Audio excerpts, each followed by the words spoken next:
Happy Monday. Welcome back to Retake the Week. It's been a surprisingly UKCS-oriented weekend because it's been Blast London. Now, we did have the online portion online, the groups, all that stuff, which is, to me, always a bit of a disappointment.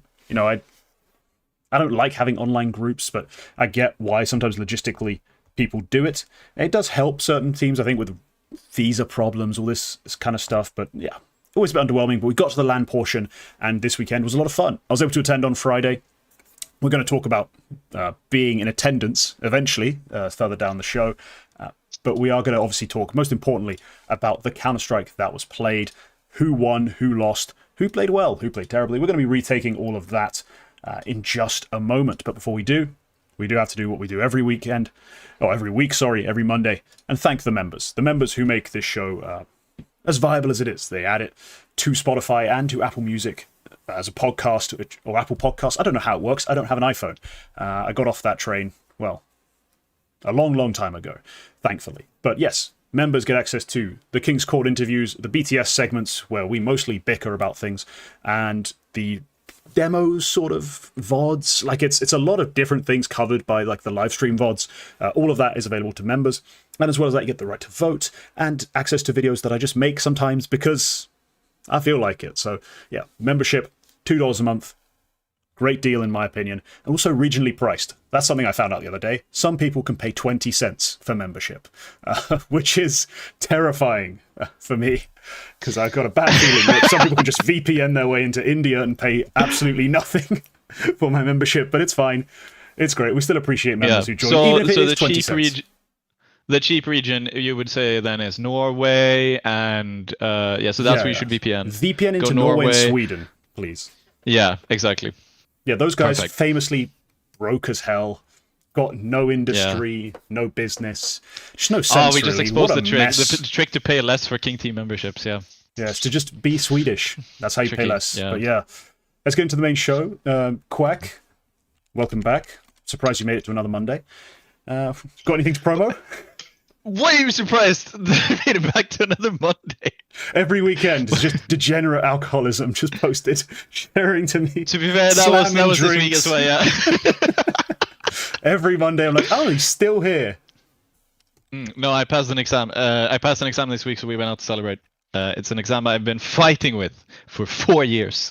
I've been fighting with discrete mathematics. Holy shit, I hate this stuff. But I passed it. Fuck yes. So I inhaled a gazillion beers while I was lamenting the 2-2 tie against Slovakia. We have Andre Onana as our goalkeeper, and I hate it. And all the weekend stuff is coming back now. Guess what today's pre-show bickering was about, which delayed the show by about 45 minutes. Just guess once. 0 points if you get it right. It's definitely not referenced anywhere on your screens. It's definitely not the title of this stream. We totally will not bickering about era definitions. No, we will not. We will not talk about it again. All you need to know, lads, as usual, quackhead. Absolute quackhead. No idea what he's talking about. No idea what he's talking about, as per usual. But DM anyway. me if you want to know. DM me on Twitter if you want to know what I think. Yeah, what he thinks is there are no eras. So yeah. Anyway, getting back into the show. We are going to start with our big retake. Obviously, as we do every week, we start with the biggest story, the biggest game. And if people are too late to see that part of the retake, always amusing, they have to watch the VOD. Or just rewind on the YouTube thing, because we stream on YouTube. But anyway, let's get into it. The big game, the game that everyone was excited to see, but also I think kind of shocked by the result, I think to a certain extent. I mean, we kind of touched on this in the midst of our conversation. This result was not what I saw happening, and I'll get into why, but G2 managed to upset Vitality in a 5-map monster of a grand final. I certainly did not expect it to go that deep. I thought, map 1, interesting, great start. 3-1 sweep, though, surely. Little did I expect what came down. That was absolutely insane. Quack, how much of it did you catch? Did you love it? Did you hate it? Like, what was your take? Just overall on the vibe of the final. Nothing specific. Just, did you enjoy it? I was away at a football game, but I saw a train. I came home and was surprised the game was still on, so I put it on. And holy shit, that train map was actually kind of insane as well. It's I was not expecting it to go that way. I wasn't expecting the vibe I was getting is very much that G2 have finally got the thing. They're kind of back to where they were, to be honest. They don't have the superstar players, but they still have that deadly aim and they still have those deadly mechanics, and that's how they win. They win because occasionally they will just be better. And it's not just the one guy, it's the 3 or even 4 guys. Yeah, if some Pius decides to shoot, that was something that I think Vu do you know the funny thing when I said yeah. Do you know when I said occasionally it's 4 guys, I wasn't including. You meant Hunter. Yeah, I wasn't including Sun Pius in that occasionally 4. I was including Hunter. Across the Grand Final series, you'd be right. He's 60 and 65, lowest rated on the team, but he does have some pop-off maps. I mean, his train was abysmal, but he had a couple maps in the Grand Final that I thought looked decent, and then also he had a really good semi-final or quarter-final or both. I'm trying to remember if it was both or not. I want to be as generous as I can. Sun Pius. He had a great semi, and not a great quarter, but overall, you can't be better than expected if you win an event. Yeah, no, you can't have been dog shit if you play. You can be dog shit and lose and win an event. True, but in this case he wasn't. In this case he wasn't. But no, let's go through it map by map. Just not take too much time, but we'll start off with Dust 2, which is the pick of Vitality, but for me is a bit of a even map. Right? For me, that's not a map where I'm expecting Vitality to dominate. I'm actually thinking G2 have a really strong chance for a couple of reasons. Firstly, quite importantly, they're crazy skilled. They're an incredibly skilled roster, and Dust 2 will always be a map where skill can prevail. You just need to be in sort of the right situations and have individuals who understand how to shoot. Just to address chat on one topic, holy fuck. Why is a beer £9 in the arena? Like, Wembley, OVO, whoever's running your events, £9? £9. £9. Absolute piss take. I was fuming. I didn't order another one. I just didn't order another one. At the pub outside, you could get a single scotch for £5. Like, why would I spend £9 on a piss beer? Like, the worst transaction in human history. Generally appalling. But anyway, let's go back to what mattered. So yeah, Dust 2 coming into it. I thought it could be an even map. I thought it could be a map where we have a battle. Just because of the individuals, but also because Hunter's always been historically overperforming on Dust 2. Especially that CT side. If you remember back to the old versions of the team, you'd get just miracle Hunter maps on that defensive end. And it made no sense, but it was fun. He'd have highlights, he'd lock down the B-bomb site, rotate into mid, take a couple heads. You're like, where did this aim come from? Well, it seems not only was he on point in terms of his understanding of the map, but their prep was fantastic. And the prep, basically, the detail. Sure, they got some nice picks. Like they had aggressions into tons that were successful, both upper and lower. They did occasionally win the brawl out long, which wasn't really the main focus of a lot of the rounds. But what really allowed them to dominate this map specifically was they controlled what I call the rotation box. In the middle of Dust 2, there's a box where almost every rotation goes through if it wants to take less than 45 seconds. And that basically extends from you can kind of draw it off. You can go all the way up to top mid, but usually with the smokes and everything and util, it's usually like Xbox to the sort of CT rotation, that sort of corridor. That's what you need to control. And G2, mid-round, constantly on their CT side, re-cleared, took info, pushed 2 players down, sure, a player peeked out the doors. They did all of that with really strong utility to try and keep control of that section. And through that, understood exactly where Vitality would end up. They managed to get advantages, picking off lurkers and rotating into spots ahead of time. It was a fantastic CT side in terms of proactivity and just controlling the info war. Shout out, no, anyway. They were just magnificent on their CT side of Dust 2. And then once they got to the T side, well, look, they're already up 10-2. They didn't need much to get it done. They did win the pistol as well, I think, on that T side. So, yeah, a magnificent G2 performance, aided by potentially a weaker ZywOo. But, Quack, I don't know. Do you want to get into that? Like, was ZywOo good or was he bad? Rating has him just about the best. Yeah, look at I feel like it's just one round, right? On Dust 2, it is just... well, this is something that I can imagine people have been crying about. But, no. I think the biggest weakness is you got fucking Rops on a 413. Like, what what are you doing at that point? Rops was tons getting bullied. That's what Rops was doing. Yeah.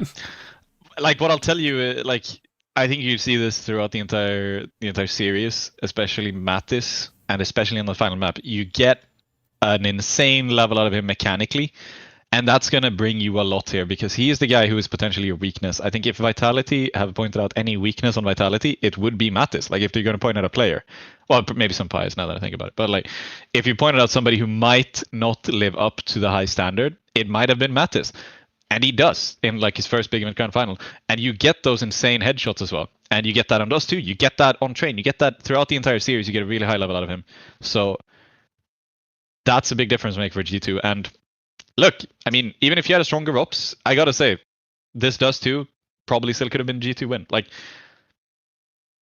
if you had a 4-13 or a 14-13 Rops, I don't think the difference would have been that big. It would have been a 13-3 versus a 13-10 or whatever. Like, it's looking that way to me anyway. But yeah, G2 doing their best to bring German CS back to the top. I did just want to mention that. Did you see this? CS. Did you see? I saw the basically. I saw what's his name? I think Thorin hit him with the quote tweet. Which I love. That's become just universal language for like, we know, like we all heard what they just said, and we know they don't know. Like, we know they're out of the loop on this. Like, what the fuck are you talking about?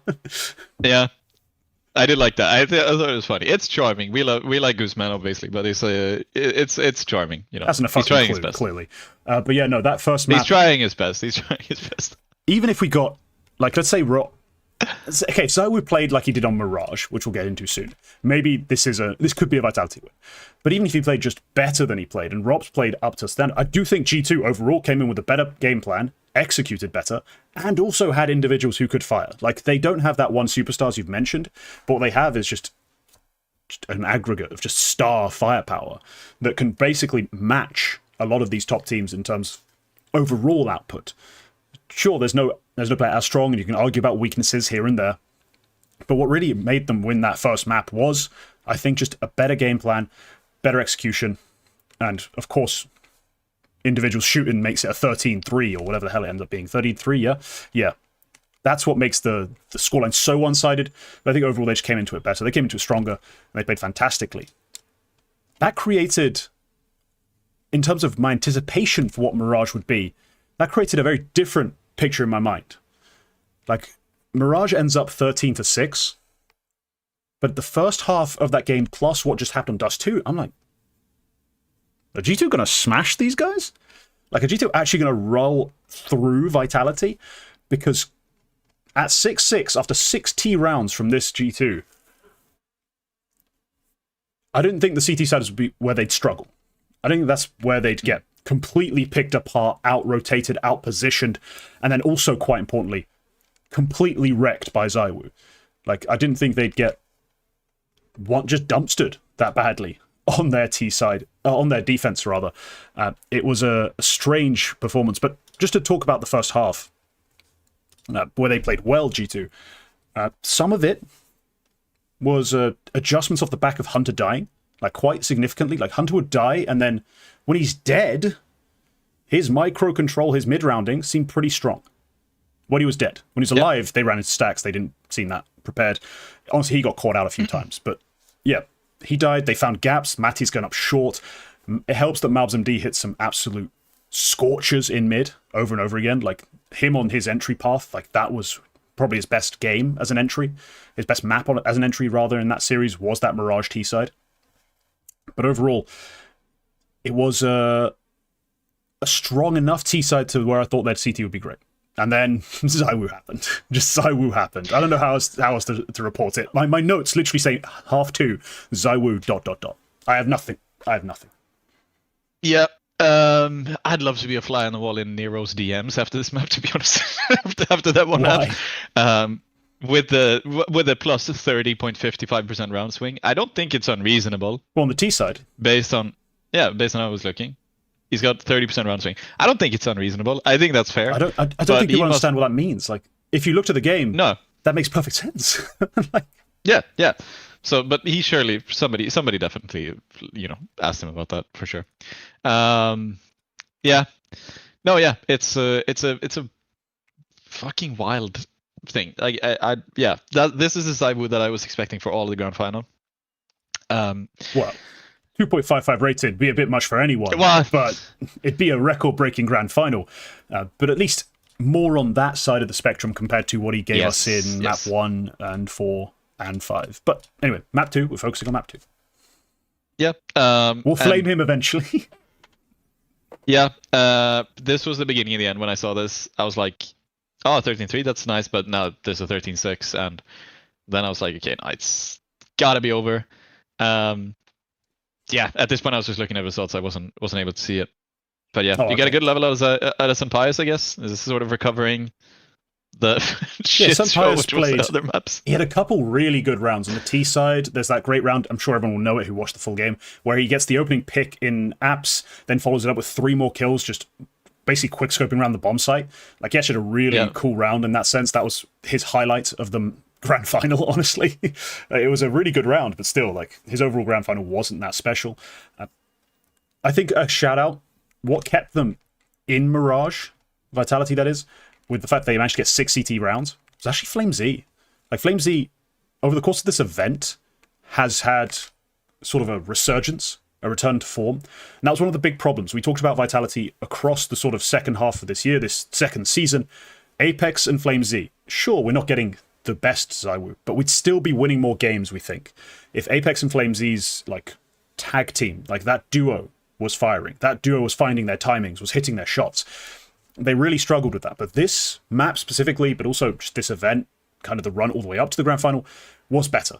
And that Mirage, from FlameZ especially, was really strong, had a great triple hold towards the apps, managed to get those pickoffs he usually gets, go 1-for-1 at worst when he's anchoring. He was really strong. And we saw also some of their fluidity and their team play that was missing at times come back in this run. And in Mirage, we saw that, a great example of it, just in terms of one of the site holds where ZywOo's at triple box with an AWP. Everyone else is going off and being active. He's just anchoring the bomb site. And I love it. He's scoped in, starts seeing util, watches it a bit, hides.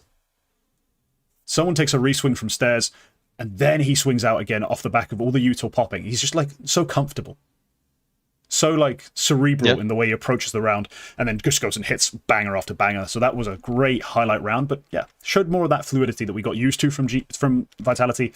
Unfortunately, that would be the pinnacle of ZywOo's grand final. To be fair, yeah, what a map it was. What a fantastic map he played. Yeah. I mean, yeah, the good level out of FlameZ, we got this throughout the entire event, as you said. We were talking solid grand final. Yeah, before the grand final, we were talking about how he actually had a bit of an MVP case. I would say, like, if we say FlameZ put up a good level in those final 2 maps, and ZywOo was as bad as he was, we're going to get to that.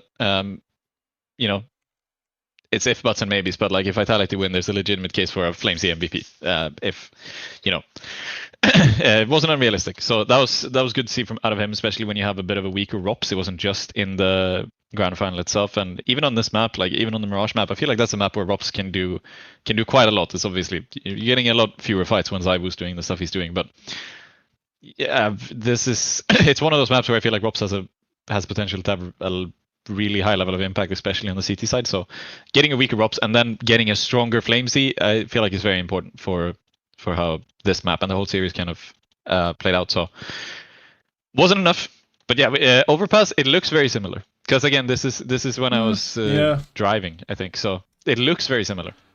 Overpass for me was, it's strange because it's the same scoreline playing out. It's 6-6-7-0, except this time it's an indictment on G2. They just couldn't play CT side. They got picked apart. When they went for, like, ideas, they often just fell on their ass. Like, it was poor. It was poor, the G2 CT side. And then on the T side, nothing. Just absolutely nothing to offer. I mean, FlameZ had his way with them when he was on CT side, just dominated G2. G2 did not look ready for Overpass. And that was the problem I had coming into this sort of grand final. This is what we touched on before the show, where you asked me, did you realistically think Vitality would win? I'm like, well, yes. Because I've not seen G2 play 5 maps well.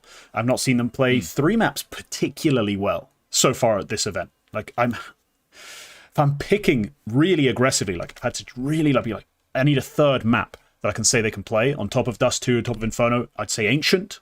Like that's my third map. I don't trust them on anything else to be better than Vitality. So the fact that they go and find Train at the end of the day is great, but Overpass, I saw that as an incoming loss. It was, and it looked pretty dire. Like, that was a map where you can say Saw Hunter have not had the time to find any good prep and figure out how to play that map with their side. They have potential. I mean, some Pious, it's got a lot long lines. You could probably set him up for good picks, both sides of the game.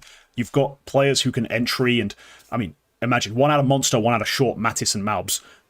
If you've got the right exec, the right util, that will rip teams to shreds over and over again. You just need some sort of a defaulting presence to really establish that side of the game before you start running your B hits. But they had nothing going on towards A, like nothing worked. So I'm cautious to say that G2 could never play Overpass well, but it was a terrible start to them as a team in big games playing Overpass. Yeah, abysmal. Yeah, I feel like they're obviously really lucky that they won Dust 2 there. Well, not lucky, but it's lucky that it was in this order, because that would have been a 3-0. That would have been 0-3, like a serious ending map if they, like, you would say the series was over. If they'd lost those two, you would have said the series was over when Overpass was starting. Like, there's no, because that's just, it's a map they haven't played a lot. It's relatively new back in the pool, so it's not something you would have practiced a lot. Vitality haven't played it a lot. I think the best prep you could have had was look at what M80 did, but there you barely have one half of play because they lost 3-13. So yeah, trying to copy M80's T side would have been difficult because M80, I mean, we'll touch on them later, but they did kind of have they got the pistol, they called from the front, they had a lot of momentum. It kind of helped them run away with that Overpass specifically, plus Vitality clearly came in half asleep. That helped, all that stuff. You couldn't really, I think, rely on what they did to imitate. You just got to play Overpass better than what they actually managed to. Yeah, but there, I do think it kind of plays to G2's favor that Vitality picked Overpass where they did, because especially with that Dust to win, it really left good space in the veto for like the end of the veto with good maps there, and but at this point it was looking like I was expecting this to be a 3-1 at the point where I saw that they lost 13-6 on both Mirage and Overpass. It's going to be over. Like, I know they're strong in Inferno. They might put up a fight, but it's not going to be. I just don't think so. So yeah, it was rough to predict how the rest of the series could go for G2. Like, you look at it, you're like, sure, maybe you can squeeze the Inferno win the way you did. You know where you're winning Train, though. Come on top of everything else. Like, it's not like you're some prolific Train team. You've played it 4 times. You've lost it at this point twice. At this point, they played it 3 times, lost it twice, won it once. I'm like, I don't see how all of a sudden now you're going to win it. But anyway. Yeah, we did first have to get through Inferno, and that was insane. As a map, what a game. We had... This is probably anyone who's on the sort of Hunter Saw hype train in this team, because I saw that when I tweeted, I was hyped about Mattis, super excited. I linked my old video where I hyped him up, and I was like, really, really happy. As I talked about how G2 really shoot hard, now they've added Mattis, like it's almost overwhelming amounts of firepower, and someone's like... They outcalled everyone. Hunter and Saw, gods. And I'm like, did you just watch Infernos? Like, Inferno. Because I can get, a lot of the map wins, you can give some credit to Saw. They had good execs on the maps they won. They generally well-principled and knew how to use the pieces they have quite well. In terms of, Mattis is capable of being very aggressive and explosive. You got to make sure you use him in that way. And they did. They got him involved in the action quite well. But this Inferno is the map that makes Hunter look like a great IGL. Not just a decent one. A really strong one. Like, borderline amongst the best in the world. Because on their T sides, they genuinely outmaneuver people. They move the defense around and then take space where they've left it. They are able to lurk up into unexpected positions. They are a really strong Inferno side. They still needed a Vitality choke to win it. Because they get to 11-10? Yeah, 11-10. Vitality win back-to-back rounds. G2's money is broken. Then Vitality shit themselves. I don't know how else to put it. Like, they run into pistols on that B bomb site and MP9s, get their timings wrong, get caught out, and screw it all up. I didn't know how else to think about that round. It's not like I could say G2 had some massive masterclass. I just think Vitality choked. They didn't have the right pacing. And then they just got caught with their pants down trying to plant the bomb without enough time on the clock. Like, that's how I felt. Was that a B set? Was that a B side finish, did you say? It's a B finish, yeah. I gotta say that feels predictable. Like if there's any round you're losing against the Force Spy in the final round, it's the fucking B take. Was it a late round as well? I believe it was quite a late round, yes. Yeah, you're losing that. You're losing every time. If you get to 25 seconds on the clock against the Force Spy on 12-11, you go A. You have to. There's no other choice. It doesn't matter. You go A because you're gonna lose B. Every time. Yeah, and something I'm probably gonna come up later on the show again is contextual CS. And there you're like, Vitality, the context, please. Like, know the money, know the situation, and play appropriately. But yeah, they choked it away, and then in overtime, magnificent G2, and we saw some of that raw firepower come out. Like the Matisse hold at top banana, then the MOUZ MD hold at top banana. No, the Matisse hold at brackets, then the MOUZ at top banana. I keep forgetting Matisse actually had that round where he wasn't towards B, because it was a B combo of MOUZ and Matisse, which is just actually insane. Like, those two, not only are they going to challenge you a lot, they're going to rip heads.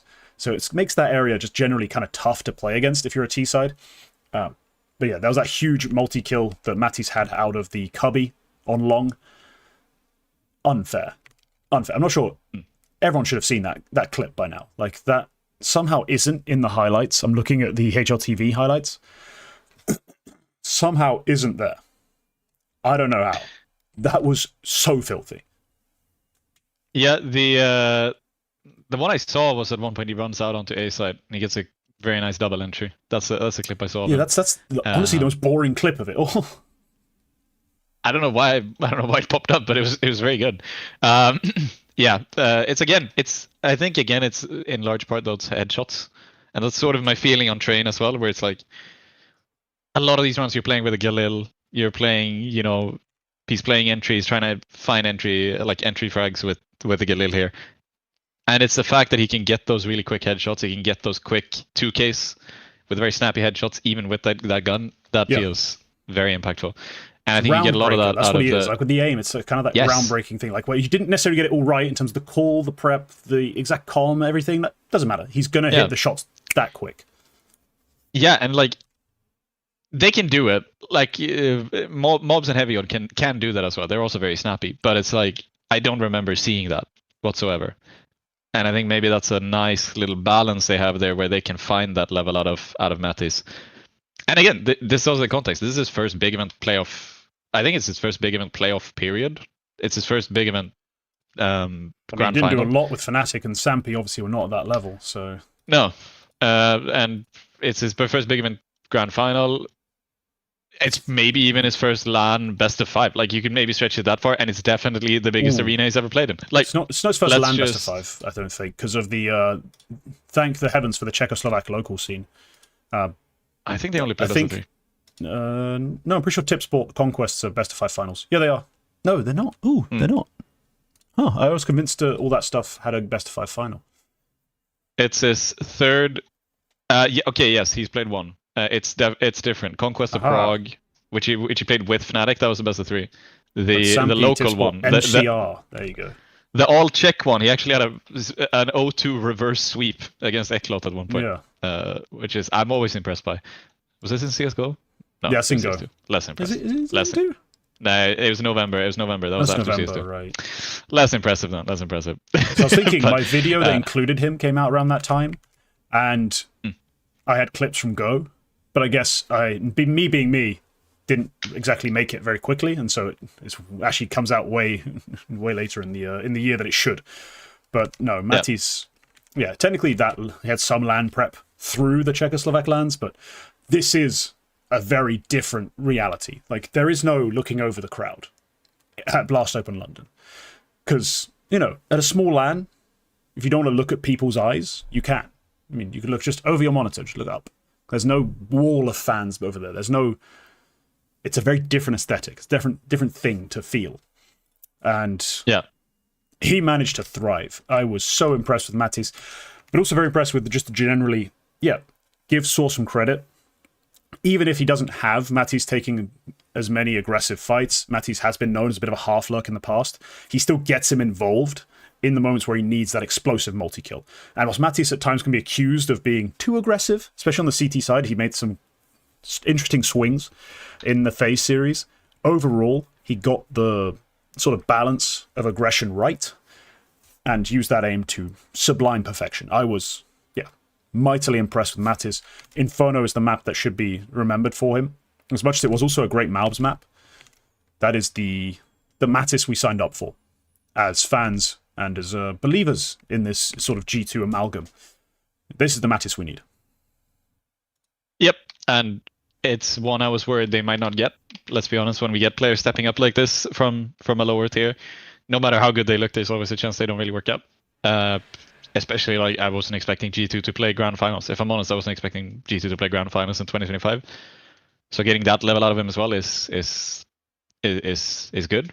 Wasn't a guarantee, but yeah, this map is maybe he's really good on train as well. Like, I keep thinking about train, but he's really good on train as well. But this is the map where he pretty much it's the last map where he had his big impact, and it's such a big impact as well because you're up against the wall. It's saving the series. It's in such an impressive fashion as well, where it's all him. That's solid. If he had been a little bit better across the event, that's a map which could have given him an MVP. Yeah, pretty much. That was a fantastic performance. And then we get into train. Now, as I said, I thought there's a chance that what happened on Inferno happens. I didn't think it could happen in the way it did, which was just such a stunning sort of a choke into OT destruction. But then we go into train. And I think no matter what side of train they start, G2 might have actually ended up playing pretty well. But I thought it was good for them to start CT side, to win that knife round and to start on the defensive end. And then we got, out of Heavy God, a masterclass. Out of Matisse, we got some really impactful CT rounds. And overall, we got a team that just shut down a pretty potent Vitality offense. And now, I did see the comment made, and when you compare it, Vitality have been playing Train the same way since it came out, pretty much. And that probably helps your prep if you're a guy like Saw. You saw one of the opening picks that G2 found on the defensive side is Heavy God being set up for an upper Tons peak. He sits behind a smoke. He sits behind the T smoke that blocks off the upper sort of walkway. And then on a nade goes off and he swings. And it's weird, but it's like it obscures the vision of Rops because Rops is playing a specific sort of way. And it kind of worked really well. I mean, he still had time to recover and try to land the shot, but Heavy God was just better. But it's still like there seemed to be a certain amount of anti that went into it that kind of just worked. So no, G2, great defensive end, clutch out of Heavy God. Like, we have to say that. Not everyone stepped up on their trained defensive half, but Heavy God was the guy. He drops like something ridiculous, like a 2.8 rating. Yeah, Jesus. Massive performance out of him. Held his bomb site pretty well, but most importantly, came up clutch. I think that we have to give him a lot of credit. He ends up with the MVP of the overall event, but the Heavy God was most critical in that specific half of that specific map. Like, he wasn't as impactful across the entire series, but in that specific map, they needed someone to lock it down on a map that really shouldn't favor them, and he did. Yeah, Train was insane, and you get a crazy level out of Heavy God. You get also Mattis. I was very impressed with Mattis, especially when they step over to the T second side. Half. Yeah, holy crap. Yeah, when they step over to the T side, it's again that Galil impact. It's that pistol round impact. That pistol round had me going. Like, finding headshots like that is crazy for any player. And yeah, it's very impressive. He didn't get a lot of Zaibu. It's a weak map. You know, he has a couple of strong rounds where he does his usual trick with the op, which is just move around. Like, just find a pick, instantly move to a different spot. And I mean, there's ops you don't see really do that, but it's the way he moves around where, like, he finds a pick towards A main, he peeks Ivy quite aggressively, or even goes over to B, like he finds a peek there. He's suddenly in pop dog. And G2 got caught out by that a couple of times over on their T side, but you don't get the right level of Zaibu on this map and the level you need. And overall, it is just so solid across the board for G2. Nothing out of Sun Pius. And I gotta be honest, you can make the case he wins the final round. You can make that case. But he was so close to throwing it away so many times as well. I was clenching so hard when I'm looking at the clock, and it's like it just ticked below 20 seconds, and this guy's done nothing on this B flank. Nobody's moving. What are they gonna do? Like, he has no nades. He can't make any noise. Like, what is he gonna do here? And I was just clenching so hard. But yeah, it works out. Crazy round to end it on, to be honest. But yeah, it's good to see this level. I'm not the biggest G2 fan in general, but I like what they've done here. And I like the way that this team is looking. And look, this was something I asked pre-show. I know the answer to this. But I was thinking that, like, this G2 team is playing very well. I wouldn't call them a top 5 team at the moment, unfortunately. But they're very close. Like, it's if they keep playing like this, they're absolutely a top 5 team. If they keep playing, yeah, that's the problem. This is their first event where we see them play at a look. I said this when I kind of talked about them before Cologne. I said Cologne, I expect to be the honeymoon run. You know, the new team just put together, great fraggers. They'll upset some people. They'll play a bit unpredictably. Let's see how it goes. They end up almost making playoffs. You know, 7th, 8th, which for some reason at Cologne isn't playoffs because we hate ourselves. Cool. That's the overperformance. I expected a downturn. I didn't think the downturn would end before this event. I thought this event would be a part of it. I thought this event, G2 shouldn't really be expected to do a whole lot. They might, you know, get a win here or there. If they get the right matchups, you know, they can batter a Fnatic or something, you know, something like that. I didn't expect them to go and win this event. So yes, we are one event into G2's potentially future level, like what they're going to be playing like. Will it be enough to win more events? I don't know. Will it be enough to be top 5? I don't know. We have such a rigidly set sort of top 6 almost in the world. You know, just because of how so nicely last season kind of fell into place as far as the number 1, the number 2, 3, and 4, the 5 and 6, everyone else. Like we take quite a while to shift up that paradigm. You know, when we see like different results for Aurora, Mongols, we're like, oh, okay, maybe they can start catching up, but we realistically still have these teams here. And now I guess Falcons take a dip. The fact that we're now having to talk about G2 becoming a part of that group just because of this one event, yeah, it's going to take a while to get used to. And they're going to need to prove it again and again because we set that standard with everyone else. Like we saw Mongols make top 4s. We saw, MOUZ make an endless streak of top 4 and 2s. Like ridiculously impressive performances over an extended period of time.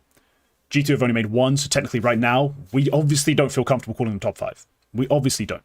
No. But it's hard to deny that they played like a top 5 team, if not better, at this event. And we hope to see that going forward, even if we don't say currently they're top 5. Like, currently, we can't say it. No, I think we could see it. They're very well-rounded. I'm going to give them a little bit of just a slight asterisk on their playoff run. Beating FaZe is nice. I'll be fully honest, it could just as well have been FaZe in this grand final. Like, they're the same kind of team where I feel like they could have worked out, but it's a bit early for Jacob. If you give it 3 events time, then way too early for Jacob. Plus, but the level we've had out of no. This is the problem. We've had one event where FaZe had a crazy brokey in the groups. That's it. That's it. Yes, but we're not talking about a team that's got like 3 top 10 level riflers, like top 10 riflers, like when they're on. And we've seen that already. It's just we knew that the calling would be dodgy and we're not sure how the players mesh. That's not the conversation we're having FaZe. The conversation we're having FaZe is how many roster moves do you want to make before I start believing again? And currently they haven't even made 1. So I disagree vehemently with that idea. Just pound for pound, it's like FaZe could have beaten G2. They definitely could have beaten Furia. As strong as Furia are right now, I'm just going to remind you of one thing, which is the only stage game Furia have won all year. It's MIBR at PGL Astana in the quarterfinal. Yeah. It's the only stage game they've won all year. They've been in 4 big event playoffs, like solid. That's not even like only counting the Molodoi events. That's all year. Furia have always had trouble in the stage games. That seems to continue this year as well. So I'd say, like, yeah, it's an overtime map, double overtime against G2 for FaZe. Winnable. They could have beaten Furia as well. We wouldn't have had this. I'll just put a slight hamper on that, especially for the top 5 discussion. Because it's also it's a the double case that the overtime only map top they 5... lost on Dust 2. They did get crushed on Inferno. Like, it's not like winning that Dust 2 wins in the series. Come on. Like, that's a bit of an absurd idea. No. I'm just saying that's very even on a forward. map where G2 are very strong. That's very like, Yes. if they win that, what's the third map? You One said of yourself, two. like, if the Mirage would have been the third, and G2 played really well on Mirage against Furia. They played really shit on Mirage against Vitality. Yeah, this is hypothetical for the sake of hypothetical, because it's all well and good. It is, but if I'm they just lost gonna two say, close overtime maps, they didn't. They were the inferior team, point blank. The bottom line of it really is just that they played Vitality, they played Spirit, they played MOUZ. They lost to MOUZ, they beat Spirit. But there's also the fucking... Look, it's a silly excuse from Overdrive to say that they didn't want to win this event because they had visa issues, but it does feel like Spirit are a dead roster at the moment. So yeah, that was a point I made specifically when reviewing G2's Ancient against Spirit, was that Spirit played like a team who were kind of throwing at times, and it was very strange to watch. But at the same time, we got the LAN playoff. We got to see them on the stage. They did play fantastic CS. They had the individual step up. Why are we trying to add unnecessary asterisks? I'll give them full credit for what they did. It's great. You know, I'm not going to say that they had a cheap run, but when we're talking the top 5 discussion, they've played 3 top 5 teams. They beat 2 of them. One of them was a dead team, and they lost to the other one. And making it to this grand final alone, the reason why I mentioned FaZe is because I see that as an entirely realistic run, and I wouldn't put FaZe in top 5 if they did, is the thing. So, the fact they win it, full credit to them. That's what puts them in the conversation. But I put a hamper on it for now. Yeah, okay, so, didn't need the ridiculous hypothetical to make the case that it's only one event run. It was just only one event run. No need to come out with some absurd comparison with FaZe. Just because it never happened. So we need to move on from that. But that's our grand final. That's our grand final. Matisse, Heavy God leading the charts for G2. Vitality topped by ZywOo, yet an incredibly underwhelming final. When you actually watched it, start to finish, you did not feel like ZywOo was the best player in the event. Oh, in the server, rather. For all 5, for the series, right? Like, he has 1 clutch on Dust 2, 2 great maps, then basically disappears. Like, I didn't even mention him when reviewing Inferno. At all. I didn't mention him. And then on Train, again, he has a couple okay AWP rounds. That's about it. There's not a whole lot to write home about. I can't fill an A4 letter with what he did on the last 2 maps. Like, it's just not there. So, underwhelming from ZywOo, and that's going to piss off ZywOo fans, obviously, because they're going to want us to rip into, take a guess, who's lowest rated. Apex, Rops, Mezzy. Rops underperformed a bit. Yeah, Rops we can say underperformed, but we have to first address, first on the list, did not feel like a 1.35 best player on the server, ZywOo. Absolutely not, no. It's very weak. It is a choke as well. We can't deny that these are the 2 final maps of the series when you're 2-1 up as well. It's a huge choke, and a lot of it is going to be on ZywOo's shoulders, considering who he is, who he's supposed to be. That's bad. That's just a really bad look. It's hard to put it any other way, but it's a big choke, and it sucks to see. There's a time when I would have been all on board racking down on ZywOo for choking a grand final like that, but at the moment it's a little bit sad to see because the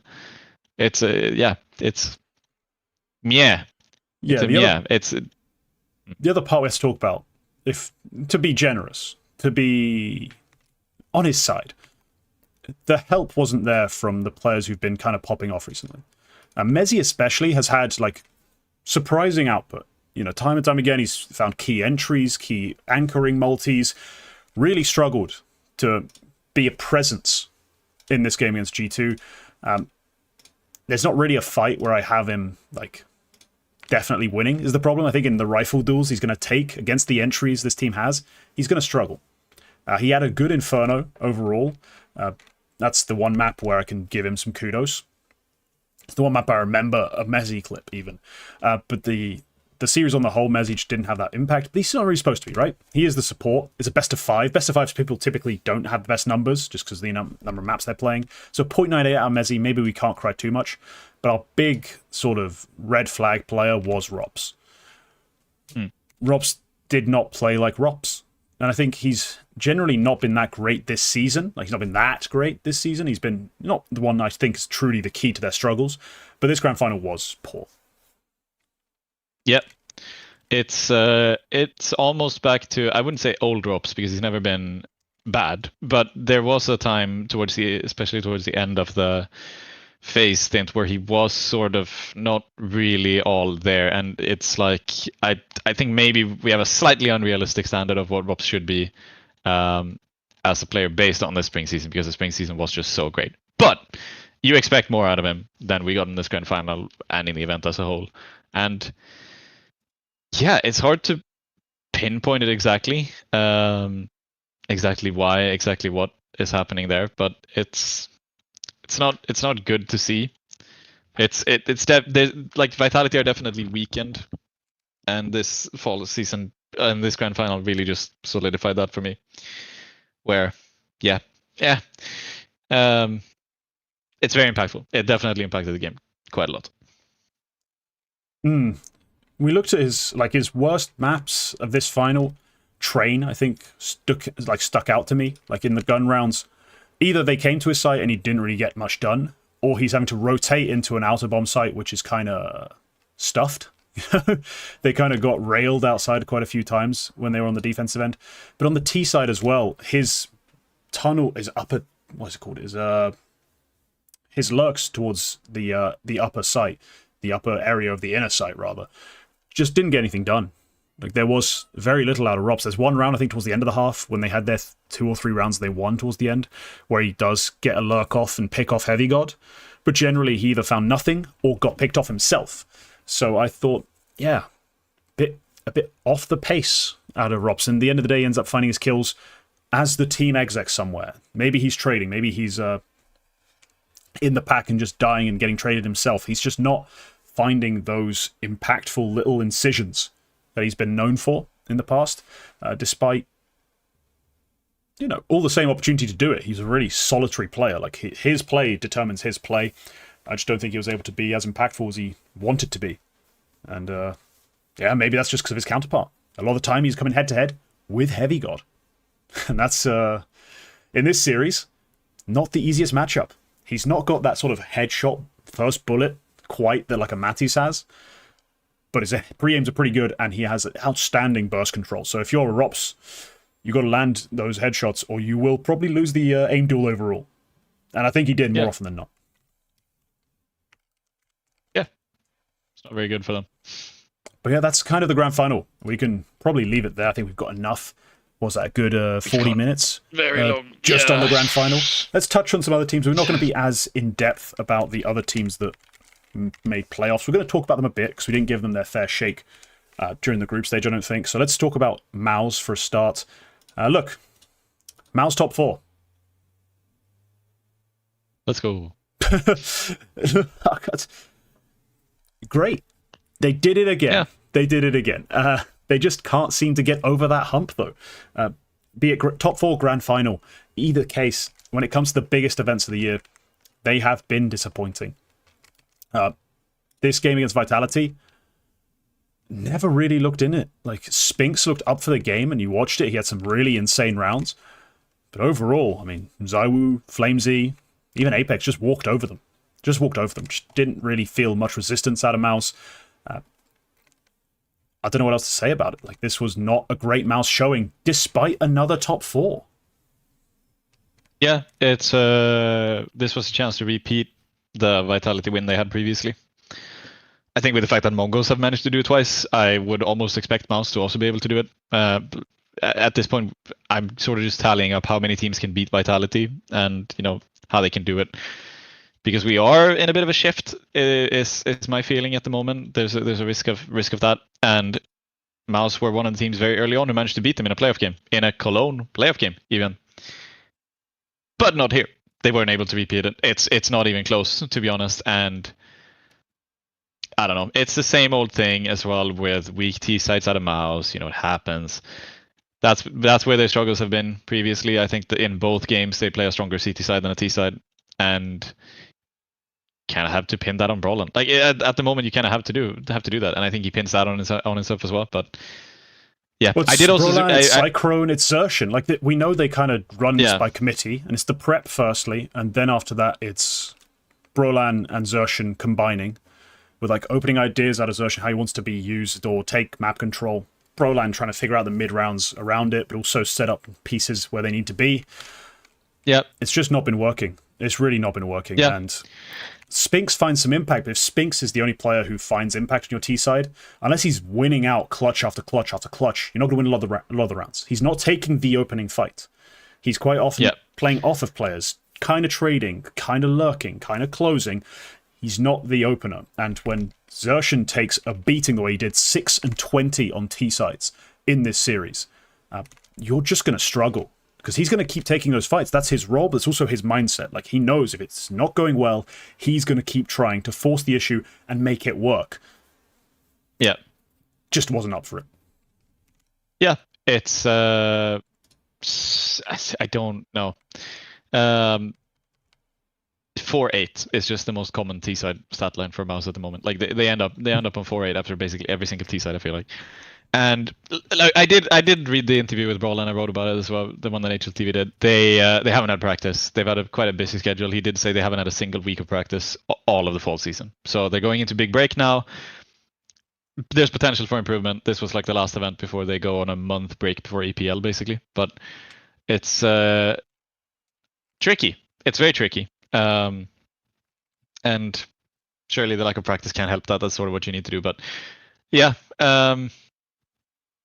There's potential. When you're playing CT sides as well, you obviously have something when you're consistently playing the CT sides this well against Vitality, against Spirit, against these teams. Even in playoffs as well, these CT sides are pretty solid. Like they're doing pretty good. When you're doing that, you obviously have something, and you've just got to sort out that T side. It's a tricky side to sort out, but you're especially when compared to their peers, like they are easily the worst T side in the top 5 at the moment, and it is just that CT side which is keeping them afloat, I feel like. So. CT side is enough to constantly get them top 4s. It's kind of crazy.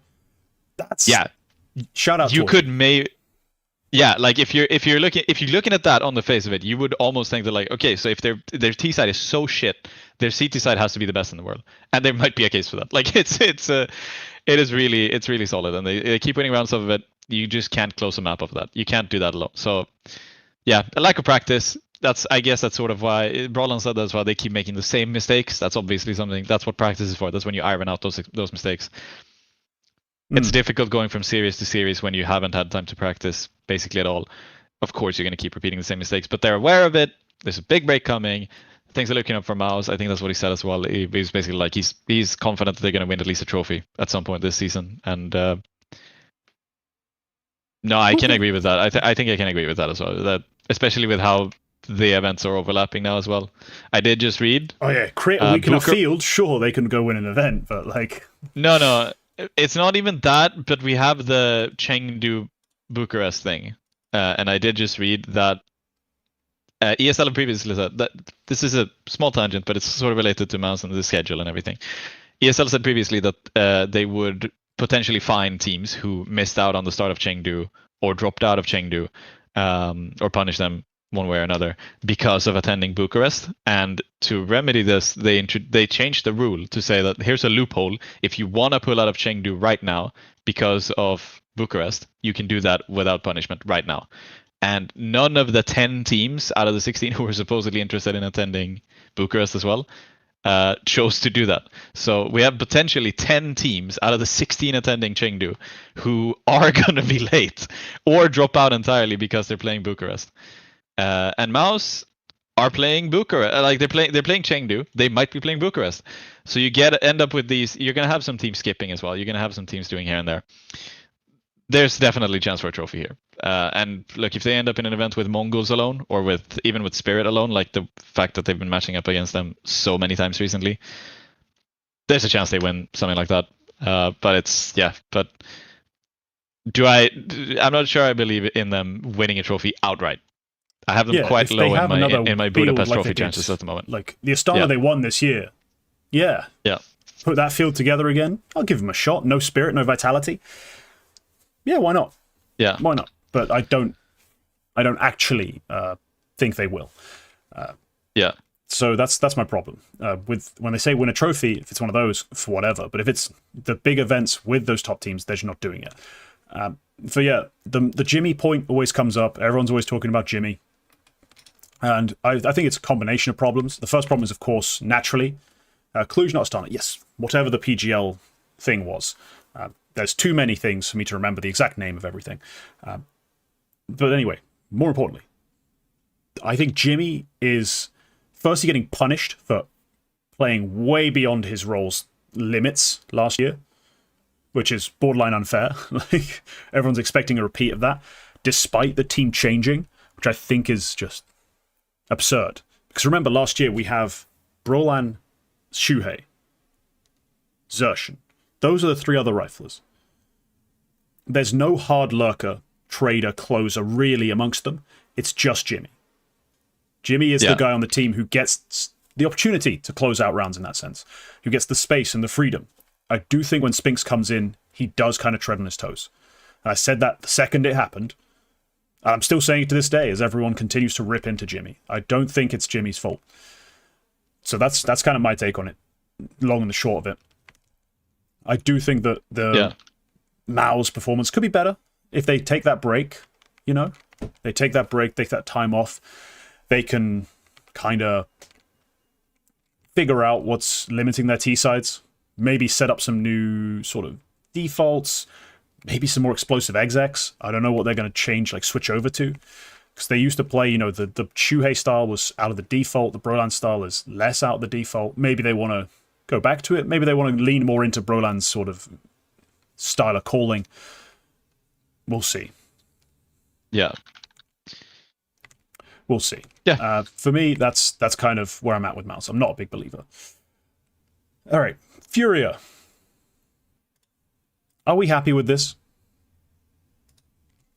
Quick, for you. They make top 4. Are you happy with the top 4?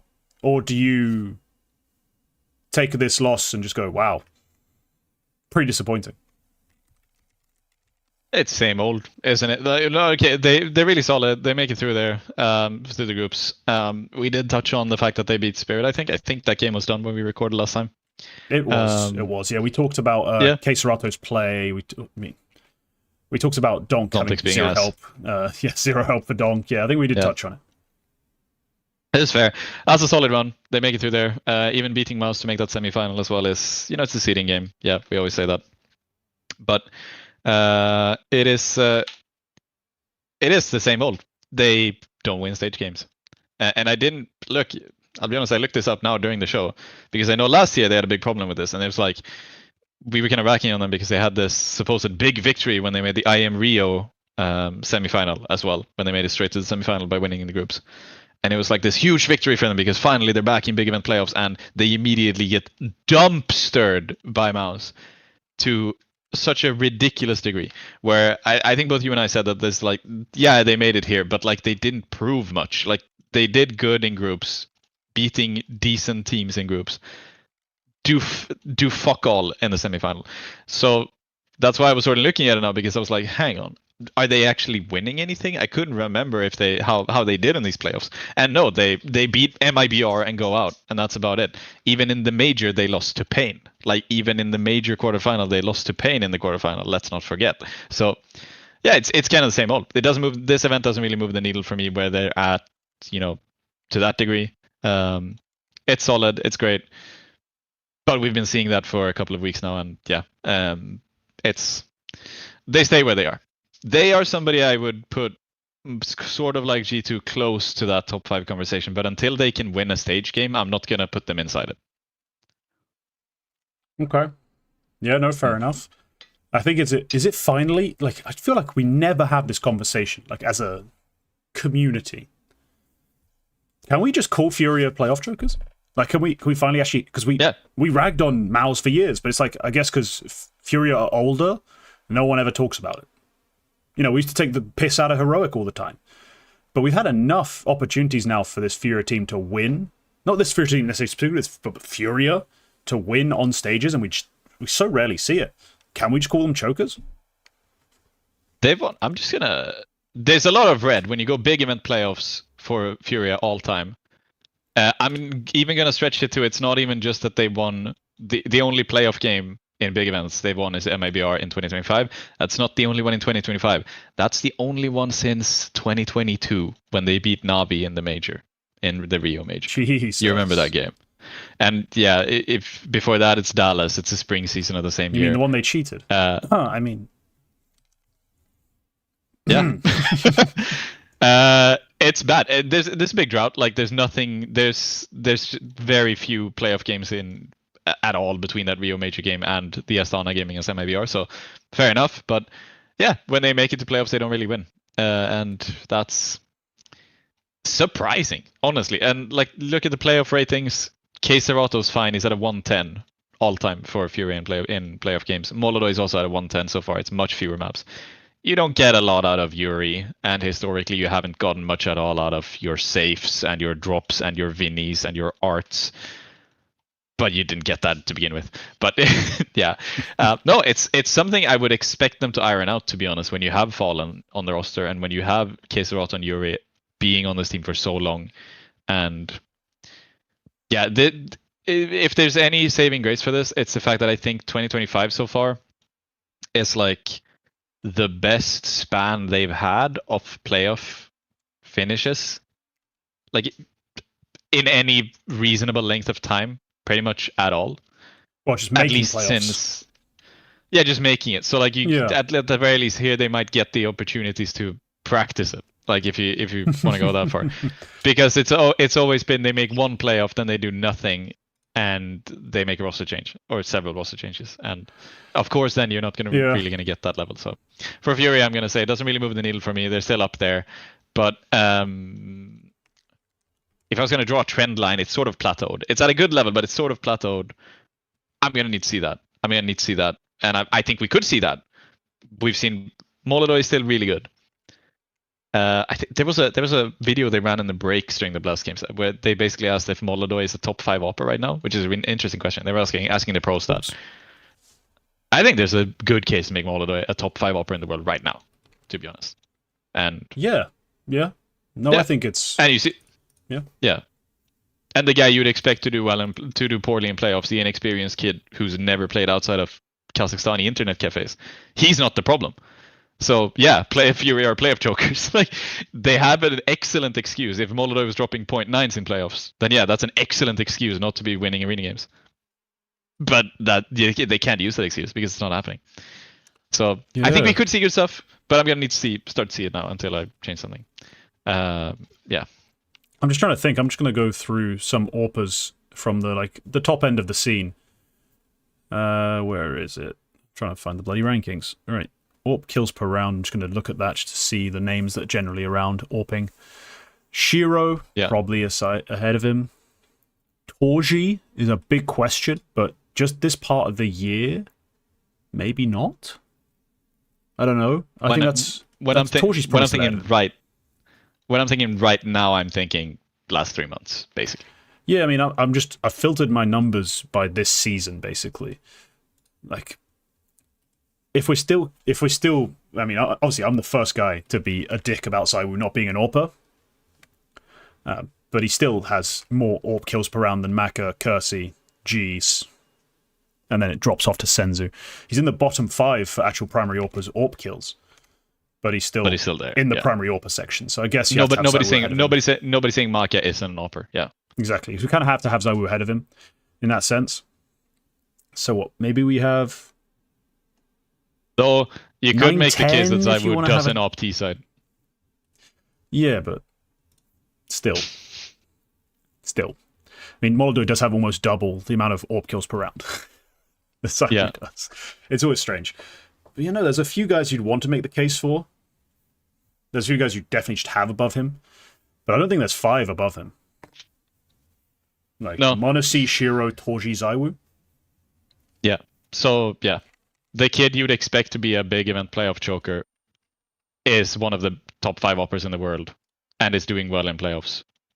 It's the problem is with the other guys. Yeah. Yeah, no, definitely is. Fair enough, Sad! Moldoy. Exclamation Pulling point. your weight. We love you. We're big fans on the show.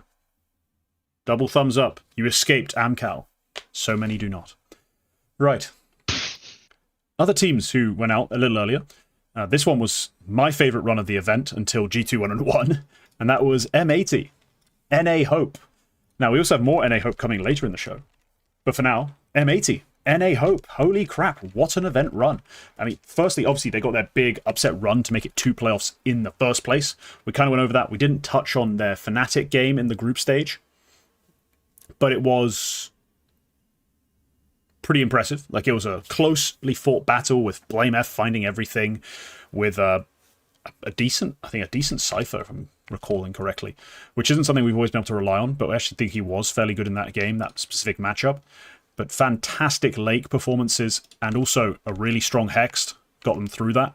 I watched the train in quite some detail, and that train game was absolutely awesome. Like, between what Lake was doing, what Hex was doing, the way they clutched up, you know, that pause they called for in that Fnatic game, you know, where they're in that 2v2 and they kind of pause at the back of CT sort of Ivy section and just headshot a guy, wait for the next guy to come around, headshot him too. It's like the soul read. Absolutely absurd.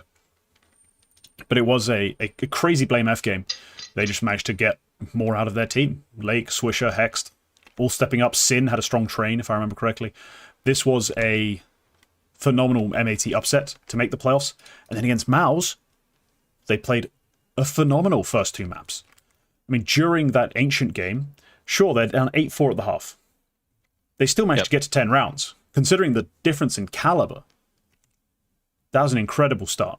Like, that was an incredible way to begin the series on a map that, sure, you picked, but I don't think MOUZ any slouches on.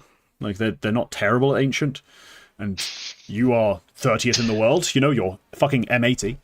Like, great start. And then Mirage, they upset. Holy crap. And Hext is fantastic. Slacks is fantastic. All of a sudden, I kind of believed. I'm in the arena. I'm cheering. I'm going nuts. I'm like, yo, can they do it? And then Inferno, you know, finally, reality slaps us all in the face. But guess which side MOUZ started on Inferno? CT? Yeah. Yeah. And the other two, M80 only won because of the T sides. Again, they win because they win the CT sides against MOUZ. Well, MOUZ got 5 T-side rounds on Ancient. Like, they didn't exactly struggle on their T-side. Like, no, yeah, 5, but 6. like They played a good M80 recover from 4-8 to 10-13 on their CT side. They win their own CT side. Mirage, they win 10-2 on CT side. And then Inferno, it's flipped because MOUZ get to start CT side. But yeah. Yeah. It's funny more than it's really an indictment. To be clear, this game. I wonder, did some events do that the side on the third map is picked based on who had first pick, basically? So this one's a knife round. Is it a knife round? I'm That's pretty sure. The most important knife round in the history. In the history of North American Counter-Strike, that is the most important knife round in ever. Do you know what they were missing? A UKCS player. Too used to shooting, man. Too used to shooting. Get the knives out. Oh, welcome to Politics Hour. The biggest piss take and all that, they couldn't even let us have that one. You know, New York is more knife crime than London. Like, come on, that's supposed to be our thing, dude. Like, leave it to us. Stop stabbing each other. You have guns. What muppets. Yep.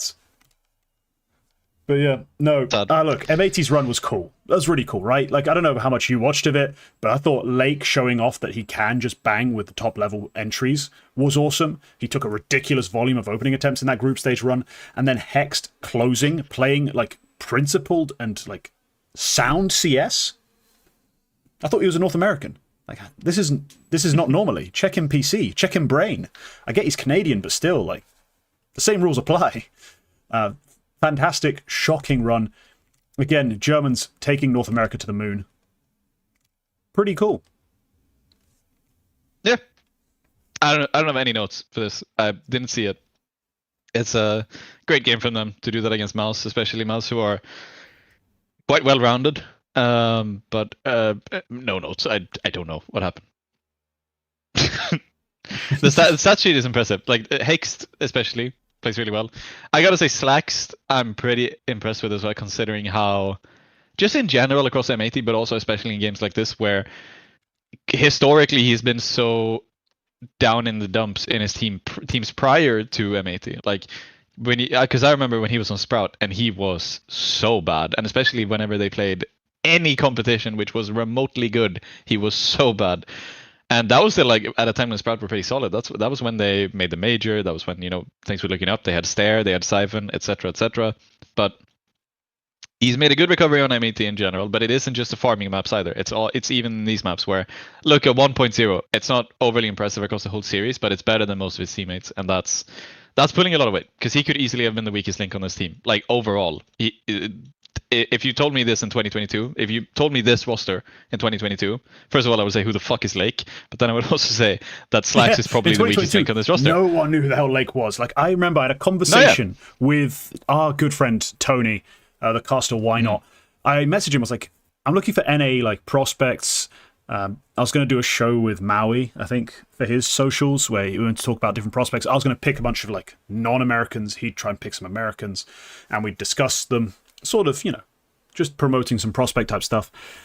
And I was in my prep, I was like, I wonder whom I could pick. So I talked to Tony, and he was like, and I was like, you know, I've heard some names, like, how good's Jaber really? And he's like, yeah, you know, everyone loves Jaber.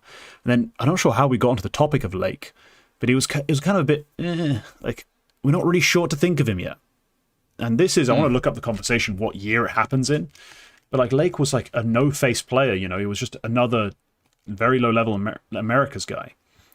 Yeah, like for me, Slacks is very much attached to that Sprout lineup because I was following that pretty closely. So for me, Slacks was a big disappointment, and even now I'm sort of waiting for when is he gonna stop? Like when is he gonna run out of steam? It hasn't happened, which is great. But if you told me this in 2022, I would say who the fuck is Lake. He hadn't played an NHL TV map, I don't think. He might not have. Yeah, I he's nowhere. Genuinely no idea. First event in 2023, CCT. Yeah, so just came up out of nowhere. Yeah, so solid. But yeah, if Slacks, I want to give Slacks. I don't think I give Slacks a lot of credit on the show in general, but it is not just farming easy NA maps in local play, which he does. He's a 125 overall, I think, and that's mostly Challenger League. That is a lot of NA stuff, but yeah. Yeah, but it is also, you know, when he shows up to these events, he is not the weakest link when he easily could have been. So that is very good. So for that, once again, recognizing that he is doing very well here. Yeah, Slacks, shout out. We usually expect way worse. It's kind of feels like a diss considering the rating, but he actually played. No, I don't. He actually played pretty well. It is more. It's more of a cumulative thing as well across the few big events that they do show up in, because they don't show up in a lot, but they will now. When they show up, they will now. When they do show up, even if the like their actual result isn't that good, I am usually impressed by Slacks and his level, and it's more so a cumulative thing where like, wow, okay, he really is kind of proving me wrong at this point. That's nice. Thumbs up. The final playoff team, FaZe Clan, who, where the hell are they? There they are. Quarterfinal. No, I was looking for my own lower third. FaZe Clan, who, according to Quack, were a weird sneeze of a fairy away from being winners or something. No, I didn't understand. I said it was realistic. I said it was really realistic that they could make the grand final. I don't think so. But more importantly, FaZe, they did lose Unlikely, the quarterfinal realistic, convincingly to G2. Honestly, just an abysmal Inferno. I don't really have much more to say. I mean, look, we've given G2 their flowers for their Inferno T-sides. We also kind of have to say FaZe gave us sweet nothing to think about. Like, I remember in the arena watching this event, watching this map, or this match rather, for two reasons. Firstly, G2, hype, etc. But also, so this is story time. I'm sat here, Trav, Neokai, some people behind us, including actually Cypher. We're just sat there watching the game, enjoying it. There's a bunch of empty seats to my left. And right at the end of the row is a guy in a Preezy t-shirt, losing his fucking mind. And I don't mean like he's a bit frustrated. This guy is having a full-on, like, you know when someone's a bit on the spectrum, but like a lot on the spectrum and like non-verbal. But this guy's verbal and rocking himself, slamming his fist into the chairs next to him just because FaZe were losing. So I will never forget this game as this guy, this grown man, freaked the hell out, smashing chairs and screeching about FaZe Clan, the organization, being a disappointment because the new roster with Jacob lost to G2. Like, it was so surreal. I've never seen someone care so much at a Counter-Strike event who wasn't on stage and wasn't called Nico. He was fuming. And I mean, it was basically, you know, G2 win the round, everyone goes, oh yeah, nice. And then you just hear, ah, bang, bang, and everyone just looks around. This nutcase just smashing chairs. Just absolute psycho FaZe fan in a Preezy t-shirt. Whatever, dude. It was... Preezy? He's in a Preezy t-shirt. It made no sense. There is a hilarious. zero chance this guy's watching the episode right now, because I think, you know, Retake the Week viewers, people who are Preezy fans, there's overlap in the Venn diagram. It was crazy. It was... Like, this guy was just losing his mind. I love that. Yeah, genuinely insane. But yeah, that was an entertaining detail on top of an Inferno was one-sided. Dust 2, pretty fun. Carrigan life gamed, but G2 were just the better side overall. Yeah, I think the talking point which I find most interesting about FaZe, which is the one we kind of glossed over earlier, is Jacob's debut. Not great. Jacob's debut. No, not great, and it wasn't great in the previous week either. I was sort of waiting to see if we could get like a random LAN flash in the pan, but nope. Didn't get that either. It was aggressively mid. Like for a debut for an inexperienced player, 0.95 is par for the course. I feel like he's filling big shoes. Elish, who played so well in the previous event as well. So, I don't have anything to say to it other than that. It's not unexpected. It's a fine enough debut. You can recover from this and still have a career with FaZe Clan, but it's not. It's not looking great. And his opening percentage. Look, he doesn't take a lot of openings, but his T side openings are abysmal. It's the worst on the team. Like borderline next to Carrion. But yeah, let's see what he does later on, I guess. Yeah, the one part that made FaZe people believe, let's put it that way, the thing that excited them, was the Brokey level we got in the groups, right? The group stage Brokey was absolutely insane. And I got that comment immediately on my video I did for MOUZ, just talking about how there's no way Brokey maintains the level. And I'm like, yeah, that's fair. I don't think it's realistic to expect him to maintain that exact rating. Like, he was, what, like a 1.3? Yeah, 1.32 in the actual online stage. But a 114 Brokey is a pretty decent level of play. Instead, we got, sub 1.0 both maps. No one else on the team really picking up that slack. Like, that is a rough showing out of Brokey, and I think we can comfortably say that the entirety of FaZe massively underperformed. It wasn't just Brokey. It wasn't just Jacob. It was even Frozen, their best player for the last year. Everyone underperformed. It's just some people had some buy-in with slightly better expectations out of certain players. Yep. This is a tangent, but there's been a thing this week where there was an interview with the FaZe CEO, and they talked about signings they could have made over this season. So apparently the Overdrive rumor about Twists and Elish, or Twists replacing Elish rather, that was apparently real. It was not, they were talking about it, it just didn't make sense. Simple signing didn't make sense. Monacy signing didn't make sense, because apparently that was another thing. They were trying to buy Monacy when he was leaving G2, but Falcons obviously did it instead.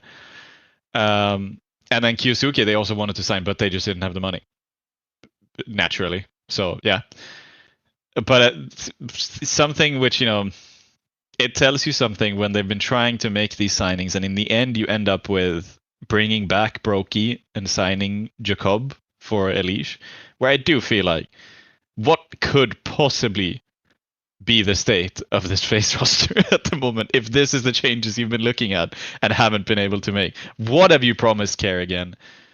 What have you been talking about internally? Probably nothing, because FaZe seem very much like top heavy. They do a lot of... They're this kind of team who make moves without telling the team. But like, what have you been telling Kerrigan? What have you been thinking about? What have you been looking at? What are the players looking at? Like, who has been told they might get benched? Who has been told they're on the way out? What expectations did they have of the player replacing Elish until they found out it was Jacob?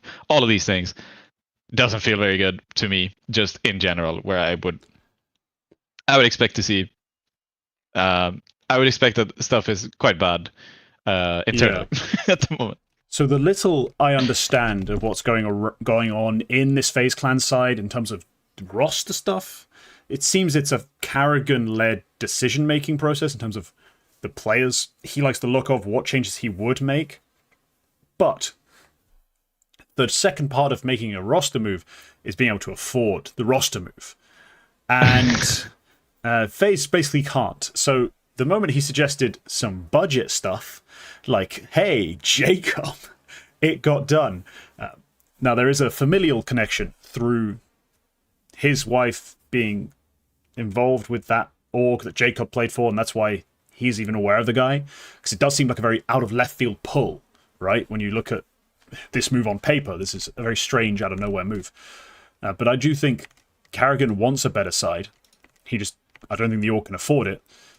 And so he's just kind of logged in. So Kerrigan probably, doesn't want to be playing with this exact iteration of FaZe. I think in his mind, he would have Twists back in the lineup. In his dream world, he could have that done. But they instead are pretty stuffed, and FaZe were never owned by the Cowboys. What? No, they weren't. Complexity had some weird deal with them, but... Complexity were owned by Cowboys, but then they left Cowboys before they got bought by another company, who then also bought FaZe and sold Complexity to Jason Lake. That's the thing. So it was never I think the confusion is that people think it's the Cowboys which bought FaZe, which led to them selling Complexity. It's not that. It's they left Cowboys before, I think. Weird thing. I don't think Cowboys have ever owned Complexity either outright. It's just that. Yeah, it was a weird deal. I didn't really get what was happening, but yeah. But anyway, so I'm sure again, if there were moves to make viably with money to make the moves, like they would have made them. They'd have a different roster. They'd probably be more competitive. We can't overlook the fact that also Kerrigan himself has kind of been bad. Despite that life game against G2 on map 2, some interesting plays, some playmaking, a bit of clutch. He's just overall not been a very present fragger over the last 2 years, and the calling hasn't exactly been insane. So I feel like it is approaching the end of an era when it comes to FaZe, just in general. I expect to see Rain gone soon. I do expect probably more rifle changes, maybe even an AWP change if one becomes viable, or even just this core on a different org. Within, well, in the not too distant future. Like, this is not a project that's working right now. Yeah. But okay. We move on to other topics surrounding this. We're on the small site retakes. So, no longer the big event retake. That's our blast done. But it's not our blast done entirely, because I was at the event on Friday. And, I'm going to title this section Esport Security. Because, wow, I could have done a lot of crazy shit at this event. They were not on it. And I feel like this is a trend across esports event that is worrying. You've talked about this before. I have, because I've been to a lot of esports events. I've worked Esport Security at esports events. It's lax. We are any amount of crazy, like beyond smashing chairs because FaZe are losing, away from a real problem. Because let's just take you through my day. Right, so I showed up. I thought I was going to miss the first map of the first series, so I thought it started at 2:30. Turns out it starts at 3:30, so I was fine. But I show up at like 3:15.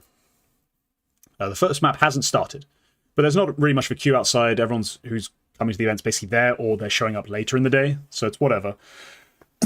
I walk up to the door. The guy asks me to show me my QR code. I show it. He just lets me go, keep walking. I walk through this metal detector, or what looks like a metal detector. Nothing goes on. I'm carrying keys, a metal wallet, my phone, a power bank, like a brick power bank. It's great. Yeah. It's like 4 full charges in it, and I can kill someone with it. I'm just walking in with that. Nothing goes off. I get to the actual front gate where they scan my QR code. I'm like, all right, cool. Scan that. Walk through. No one pats me down. No one has a single question for me. I'm like, okay, this is strange. But anyway, I don't know where my seat is exactly. Like, it says a section, but there's no sign for my sector anywhere. So I'm just walking around. I ask a guy at a door, like, sector this, where is it? He's like, oh, just go there, left, down. I'm like, all right, cool. I get to that door. So the guy who's there looks at me and goes, oh yeah, you in this section? I was like, yeah, I'm section this. And he's like, oh yeah, go on. Lets me through. No one's checked my ticket, so I'm just walking into whatever seat I want. I don't even sit in the right place because I don't know where I'm supposed to be sitting because nothing was very well labeled. So I just sit down. There is, between me and the stage, nothing. Nothing. I can walk on stage at any given moment. There is nothing. There's not even a person near the stage. It looked like there's a low stage, and it looked quite like airy. Like it looked very sparse. It's one step. I'm talking this. There's one step to get on the stage. You have to walk up and get on. Like, there's nothing stopping you.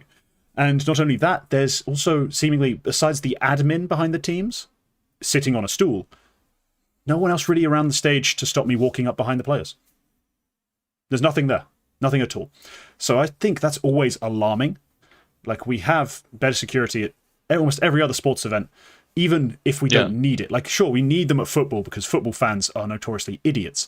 But even at sports where people behave like civilized individuals, we still have security to stop you just walking onto the pitch. There's really nothing stopping you just walking onto an esports stage. Then, as if to make it more silly, at one point my beer's empty. Having paid £9 for it, I was miserable, but at the same time I was like, oh, I'm going to go get myself a different drink, I'm thirsty. I mean, let's go do that. So I walk off, I walk past the security guard, nod at him, and then push a random door, thinking it's the door back up to the concourse. No, that's the door to a corridor with doors labelled Team 1, Team 2, Team 3, Team 4, Green Room. And there's a lady, I walk in there and there's a lady there, and I walk up to her, I was like, oh, I thought this was the way to get another drink. And she's like, oh, is it? And I was like, well, I don't think so. And she goes, oh, is it not that way? And points back the way I came. I was like, no, that's the arena. I'm trying to get back to the actual... And she's like, oh. And she went, oh, I guess just go down to the end and turn right. And then just lets me go on my way. So I just walk along behind the scenes. I got the full behind the scenes like stage, like they're running the actual event stuff, right there. Like the door's open. I could see in. I could have walked in. I walked past 2 team rooms that are empty and the door's open. Those are the teams on stage, I assume. And then there's 2 team rooms, the door's closed. There's no lock on these doors. Then I also walked past the green room. Same thing. Like, it's closed, but it's not locked. Like, there's no locks on these doors. Then I get to the end of this corridor, and I look at there's a security guard there, and I looked at him and was like, this lady sent me down here. And he was like, are you staff? He didn't ask me for a badge, he just asked me on trust, on faith, if I was staff.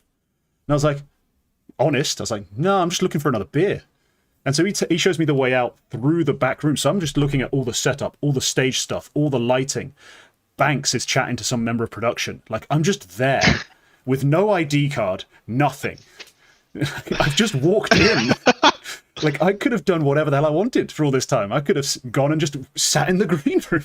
Nothing was being checked properly. And I was like, this is dire. Like, I know the actual stage security's bad, but the fact that I could just get into backstage with a whoopsie-doo and a guess I'm just going to walk around now was alarming.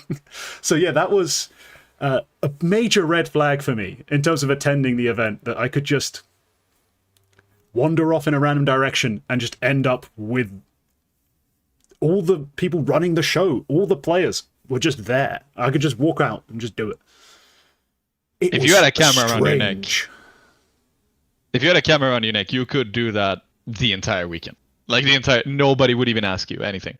Oh yeah, if I was just carrying a vlogging camera, like one of the ones on the stick. Just like a proper camera.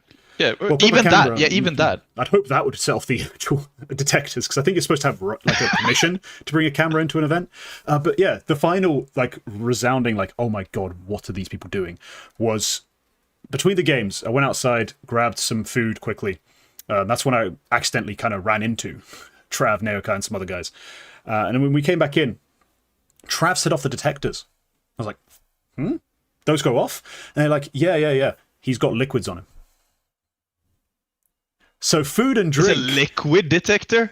Food and drink they care about, that somehow goes off. Walking around with like a kilo of metal basically on me doesn't set it off. So I'm baffled by the priorities at these events. Like, I really don't understand what they're checking for and why. Like, are we that like comfortable in the idea that no one's going to try anything at an esports event? That we're just like, oh, make sure they don't bring sweets in, but the knives are fine. Like, it's so strange. We had, when I was in April, when I was at the Swedish Championships in Älmhult, I got stopped at the door and I said, oh, hey, yeah, I'm here as press, because I actually got like press permission to be there. They're like, oh, okay, what's your name? I said, well, this is me and this is my tag. One of these is probably on this. And they look and they say, it doesn't look like, I'll just have to double check this because it doesn't look like that. And wait here. And then somebody, like, they didn't just say wait here and just left me at the door. Somebody stood next to me and guarded me to make sure I didn't go into this tiny event. It's still like a couple of hundred people, but like, it's tiny. It's tiny in a small town next to an IKEA. That's how small it is. It's next to an IKEA. It's in a small place in the parking lot of an IKEA. Somebody comes up, they check everything, and it's like, yeah, okay, here's your badge. Let me just check your backpack. And it's not just like I open it and show, here's my laptop and a camera. No, it's like they pull everything out, and it's like, this is a hoodie, like, you know, they do everything. And it's like, okay, you're good. And I go in and everything. And even then walking between like the backstage area and the crowd area, there's like a small opening in the little fence we had. There's a guy sat there 24/7 the entire event. He sat there in a chair. And if I'm obviously staff, I have a camera. I'm coming from the backstage area. I have a tag visible. He still stops me and just takes a look at me and goes like, yeah, okay, you're good. That's the level at the Swedish Championships where we played a single best of 3 in Counter-Strike. And like, I'm baffled that's the way. I'm looking at the picture as well. There's steps up this stage as well. And I think, look, we had a similar low level of security when I was at the ESL Challenger at DreamHack last summer. It's a much tinier event. The crowd is like one of these singular sections was the entire crowd. You know the setup. It's a standard DreamHack setup at Elmia. I've worked those events as Esport Security. Yeah, I know exactly. But it's a pretty tall stage. You would have an easier time getting up this stage than you would. You have to be slightly athletic to get up in one smooth motion, right? Like I can. Yes. But yeah, I've done sports all my life. Like if you're a random fat bastard, you're gonna be like, just like there's like anybody could walk. It's also very wide. Like there's steps all the way out. Like you could sneak up. 100%. Sneak up, just walk up. There's no one there to challenge you. Yeah, but like you could absolutely. If you just go to the edge, nobody's gonna notice you. 100%. Don't do this. Don't do any of this. This isn't really everyone go fuck up an esports event. This is more of an esports event. Please stop fucking up type of demand. I have just realized I've just been sat there for 5 minutes saying things you could do, but like, don't do it. Don't do any of it. Wow. Yeah. It's why we have events where people can run on stage and bring out signs, and that's why we have events where people can pick up the trophy. I could have done that at any moment. It was right there, like the entire time. I just walked up and picked it up. It was probably quite valuable as well. It's a joke. It's actually a joke, the Esport Security we have. It wasn't great back at DreamHacks when all of us were volunteers. It should be way better here where everyone's paid. Yeah. It wasn't that many stage games ago G2 were playing and the stage got stormed. And that was at a major as well. Yeah, Jesus. Okay, no, yeah. That's wild. Shocking. It's shocking. But yeah, let's get into your small site retake.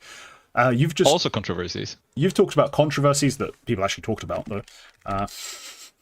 because no one gave a shit about Esport Security except me, apparently.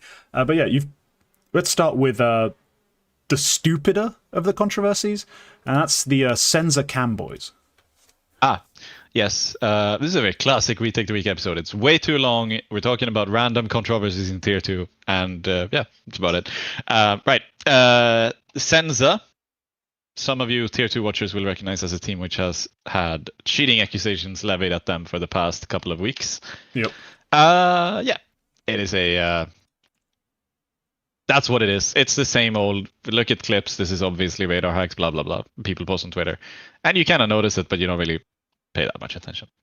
What has now happened is that they've discovered that there's a different player on CCT's camera feed on stream, like different to who's actually playing. And somebody noticed that. They posted a picture of supposedly this guy's setup with a visible, like a phone visible with a radar cheat on it. Not sure if that picture is real. It's obviously something which is quite easy to fake. There's nothing in here saying that this is definitely this guy. Also, I just have to question why the fuck would he take a picture? Like, so it's just way too dumb to make that real. But what is real is that it is a different guy. It's 100% a different guy who's on stream, while Senza are playing with this player in question, who is Biek. So, yeah, but the way it seems like this, the initial reaction that came from Senza when this all came out was that they were saying this is obviously not true. Like, so the photographs that people have posted or screenshots that people have posted about with the camera, obviously photoshopped very poorly. This is looks nothing like our picture. They even said we are 100% certain that the photos being circulated are fake. That's what they said. Yeah. And their initial gut reaction. People then said, dude, just watch the VOD. Like, no, it's not fake. Nobody's photoshopped this. You can just check the VOD, which should have been their first reaction, but they checked the VOD, and yeah, that is on broadcast. It's somebody else sitting at the camera. It's quite easy to tell because Biek is, I think he looks like he has Central Asian. This is race profiling, but they look very different. they do look very different. This is basic pattern recognition. Do not feel ashamed for using your eyes. I don't, but no, yeah, fine. Anyway, Jeff M&M's of Dust2 US also asked the Senza owner directly in Discord, like, where did this video feed come from? Did the TO apply a fake video? What are you saying? Because that's obviously when Senza started realizing that this isn't this isn't properly. So this is what he said. I'll say it in the original Russian as Shakespeare intended. Monitor drugoi durachok. Slava Ukraini. Geroyam Slava. Which means, you know what Slava Ukraini means? It means it's a different monitor, you idiot. That's what he said, basically. And Jeff just said, "Что?" Which just means what? Which I found very funny. So then a series of clips, screenshots, whatever, and then comes the statement last night from Senza. I'll just read it out loud. It's a long thread. Attention! Over the past 24 hours, the organization have conducted an internal investigation into the situation regarding Biek. As we stated yesterday, we have no idea who the player in the photo is, which is very confusing to us. So they've looked at the records. Apparently what they say is the games in question took place in early June, which was before the organization announced the roster, but they were still playing with them. What they found is as shocking to us as it is to you, is what they say. So they've looked at what they say is account sharing. They said that there's somebody else playing on BX account. I'm not sure that's necessarily true. I think that might be like a mistranslation thing. I think it is just that he's given them a different player's feed, because I see more evidence of like if you watch the CCT cam more closely, you can kind of see that like there's times when he takes his hands off the keyboard, but stuff still happens. Or like as there's times where like he's not even in frame. Like you can see that there's no hands on the keyboard, but he's still finding frags or whatever. I think it's more likely that he's just he's set up another dude. He's on call with him in Discord. He's screen sharing his own screen, and that guy is the camera feed. He's just told his friend to do it so that he can radar cheat and everything, and without any issue, etc., etc., etc. It's culminated in the fact that Biek is no longer playing for this team, and my gut reaction is that Senza are just kind of like trying to save face. I don't think this is a serious. I'm not willing to say that they were aware of it all the time, but the fact that their first reaction was, "We are 100% sure that these images are fake," when it's so easy to just check it out, it just tells me that they don't care. They just said something because they had to say something, and that's pretty much the end of that conversation. I don't think anybody's going to get banned. You can't really ban off of clips like this. You can ban them off of saying like you broke the tournament. Like CCT can say that like you broke the integrity of the tournament by giving us a fake video feed, assuming that's what they actually did. But like I don't think you're going to find. There's not going to be like a permanent ban for cheating. I don't think Sens are going to have any consequences, etc., etc. It's pretty much the end of the story. It's a funny anecdote. It's goofy though. It's so goofy. Like. It could be, very goofy. Because see, the thing is, if you have like shit internet connection, maybe you can justify like being like, oh, my friend will like join and be the camera, just say I have a camera, so they leave me alone and I don't lag. Like I can see that potentially, but it definitely feels I've set this up so I don't have to be filmed whilst I cheat. Like that's how it actually feels. That's kind of the same thing as like when Joel bet against himself, but you didn't find conclusive evidence of match fixing. It's like he might just be dumb as fuck. That was like, because when that first came out, where it's like he bet against himself, but we didn't know that he threw the game on purpose. Then it's kind of like the rationale they have there is that he might just be a fucking dumbass who doesn't know the rules. Then of course we found out the truth. But yeah, that's a whole thing. Yeah. It is so weird. But yeah, the second controversy is more concrete. Starts with a Chinese whistleblower who calls out somebody. And who's somebody? Somebody. Yes, somebody, the Chinese player on Rare Atom, has been called out for allegedly, like, for a long time running like a match-fixing ring in Asia. And I don't even remember all the details. There's specific games they've talked about here. And like specific throne games where he's orchestrated it. But thanks to this supposed whistleblower who did like an interview with Boros, but Boros has come forward with this. He's shown the DMs from somebody's brother, apparently, who's involved in this. And yeah, it's a whole thing. There's evidence that they've fixed a couple of matches. There's maybe the most damning evidence, which is kind of watertight, also only came forward because of the whistleblower.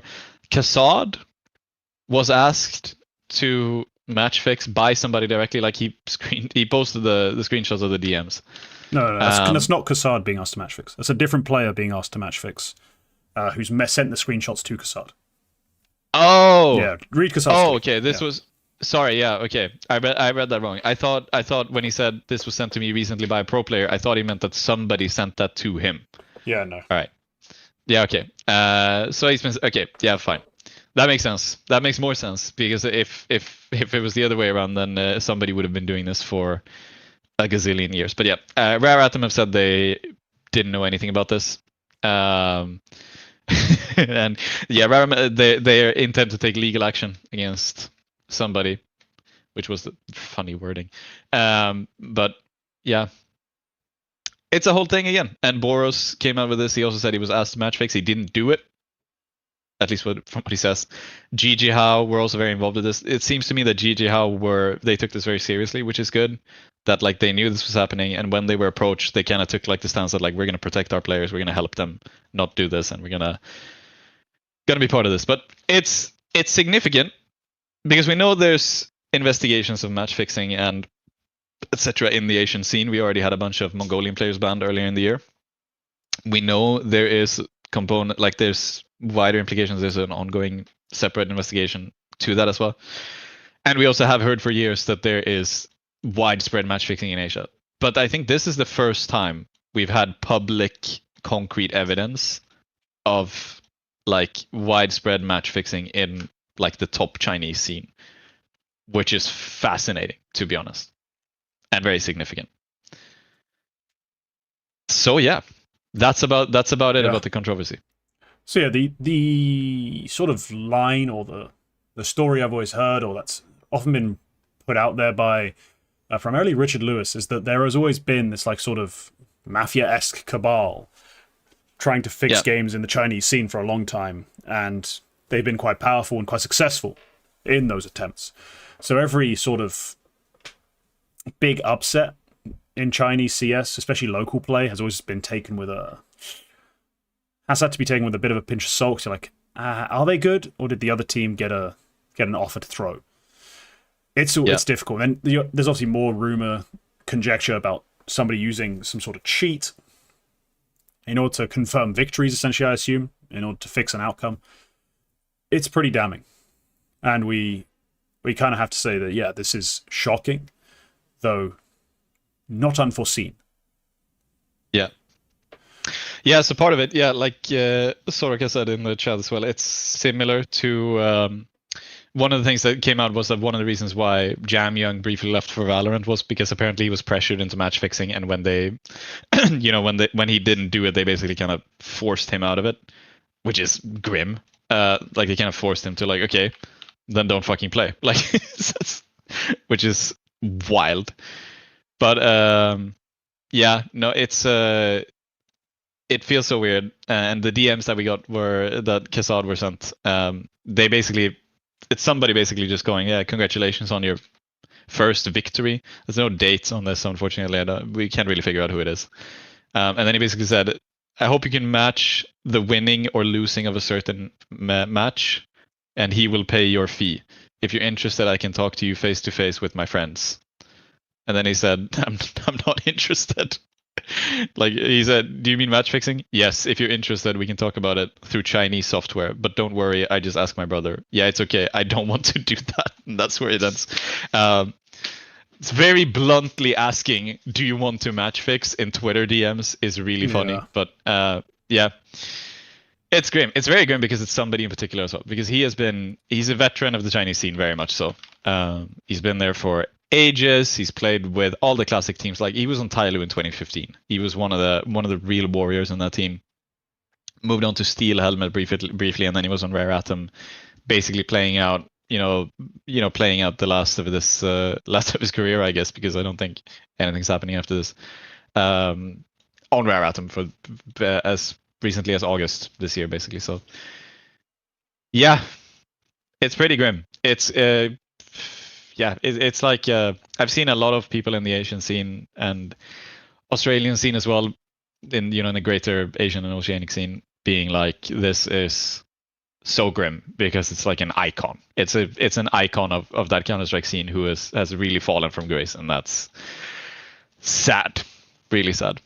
But yeah, that's a controversy, and that might actually come something up of that, because ESIC, like we know, they're on at least somebody's asses with that Mongolian. It's going to take some time, but surely this is evidence that gets put forward there, and probably some more, because again, all of this sort of came from that Chinese whistleblower. Boros didn't say anything. I doubt anybody would have sent anything to Kassad if he had it even before the whistleblower came out. I doubt Kassad would have posted it until the whistleblower comes out, because it's just all out in the open, and then you can sort of say whatever you want. There's really no danger because you have the power of the crowd, and yeah. So interesting. Yeah, every single win this team's ever had will be put under the microscope. Like, anytime somebody's had a team that he's playing on win an upset or get upset, especially in domestic play, probably going to be put under the microscope. Yeah. People are going to try and look into it. I mean, yeah, that last BO3 played with them in 2021, where they lost to Vici. Were they favorites in that? Was that a profitable loss for someone? And they lost to NKT earlier that year. Was that a profitable loss? Like, we all of a sudden have some real dirtying or muddying up of the waters that we don't want. Shout out Boros for being very openly trying to save himself from further implication. Like, he came out, said it straight away. It's like, yep, it was offered to me. I told him to get fucked. Yeah, just backing it all up. So that's nice. Hopefully, when the investigation happens, we find out nothing further, and it's quite simply that. Fingers crossed it is, because I'm still rooting for Boros in my own little way. So yeah, fingers crossed. I think one of the games they pointed out was the final game in the Chinese close qualifier for the Shanghai RMR.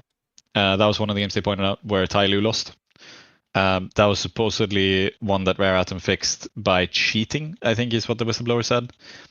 But it also isn't just upset games, like, because I think you would call that an upset. Tyloo were decent at the time. It's basically the same roster that's doing really good right now. I think it is the same roster even. I think you also had with that Mongolian team, one of the games they fixed was the Falcons game in ESL Pro League where they got dumpstered. Atox. And it's sort of like if you know you're gonna throw the map, then you can absolutely put $100,000 on, below 2 maps or like below, even if the odds aren't, great. Still a big income. So yeah. That's it happens, and Rare Atom also end up in a lot of those situations. It's not just the upsets. Even if you go to tier 1 events, and you end up because they've been in a couple now. They've been in Fisher Playground, etc. Came last there, obviously. Like you can put all of these games into question, and yeah, there's it's grim. But let's hope something comes of it. Yeah, hopefully ESIC actually do something. That'd be funny. Hopefully. Wouldn't that be strange and new and novel and fun? All right, our final little event to talk about, a little thing. We can be quick about this. A little bit of Yeehaw Fragville.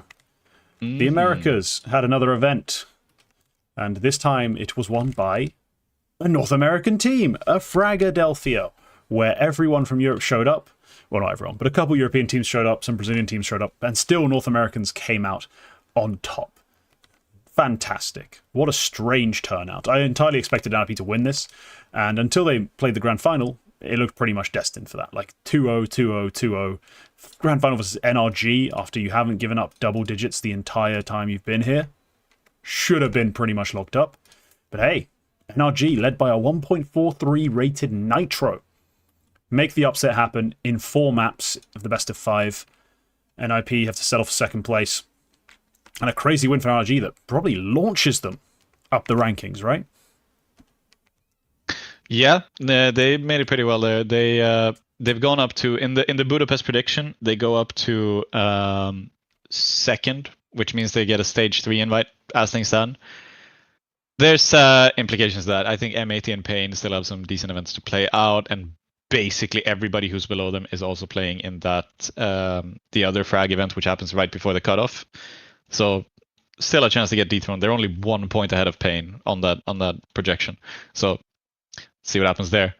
But yeah, it's strong for them. It's very strong for them. I would say NIP were the only European team who showed up. It was mostly American and Brazilian, unless there was one which got knocked out in groups. But I don't think there was. No idea. No, yeah, but it's a big win for them. They gain the second most VRS points out of anyone, and they gain 11 spots on the worldwide ranking. So that's actually, like, if they maintain that until the major cutoff, there's a chance for some decent invites there, where you might have, I don't know, this is weird, because I think a couple of these events are not really going to happen, but I think you have, like, Sky Esports Masters, if that's even happening. There's a chance you may get to go there. There's even a chance you get to get, like, depending on who says no, you could get a wildcard invite to Blast Rivals at this point. Because there's an NA wildcard for that. And, like, you can pick whoever you want, but it would make sense if they picked NRG if they're the top NA ranked team, as they probably are right now, I think. So yeah, big win for them. NIP still gain off of playing this event. Like, LAN wins are, they're highly valued independent of who you beat. So beating Take Flight, beating Wildcard, beating, I can't remember who else they dumpstered, but there was some other team they absolutely smashed. Yeah, I don't really know the team. Beating those teams, it's still a net positive for NIP, even when you lose against NRG. Marsborn, sorry.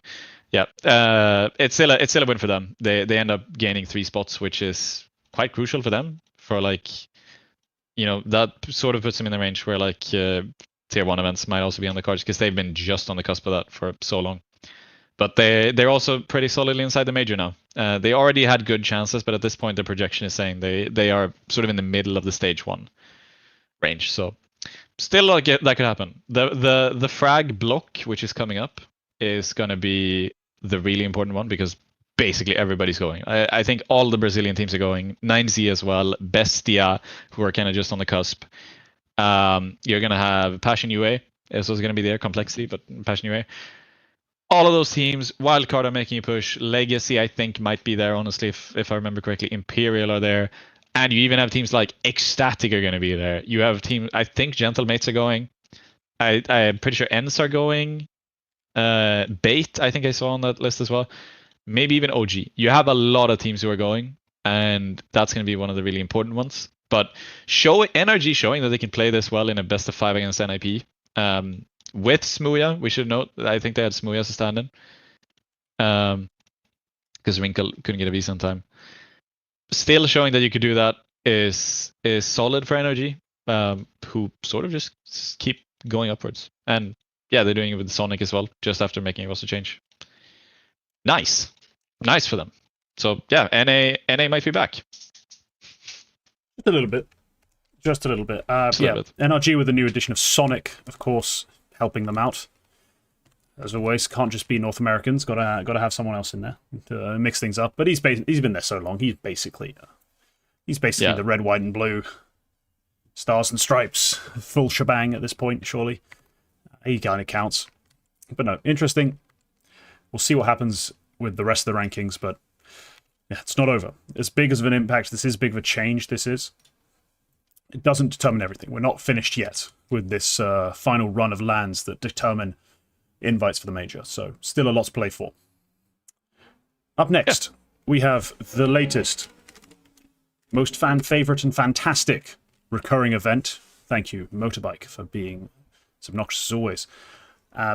It is time for this week's Cock of the Week. Let's go. What have you got? It's an HLTV forum thread today, which is always fun. It's going to be high IQ then. I'll just read it out loud. This is from Huang Yi. Who is the GOAT coach? It used to be Sonic, but he's been exposed as a fraud. Now all attention is on Ash and Saw, with Ash having more support for being the greatest coach of all time. Thread's not over. I'm not even a third in. He literally got tier 3 players into the major grand finals, and he is the scouting legend. Without him, nobody would know who Emma and Shui is. Shui is now the greatest IGL of all time.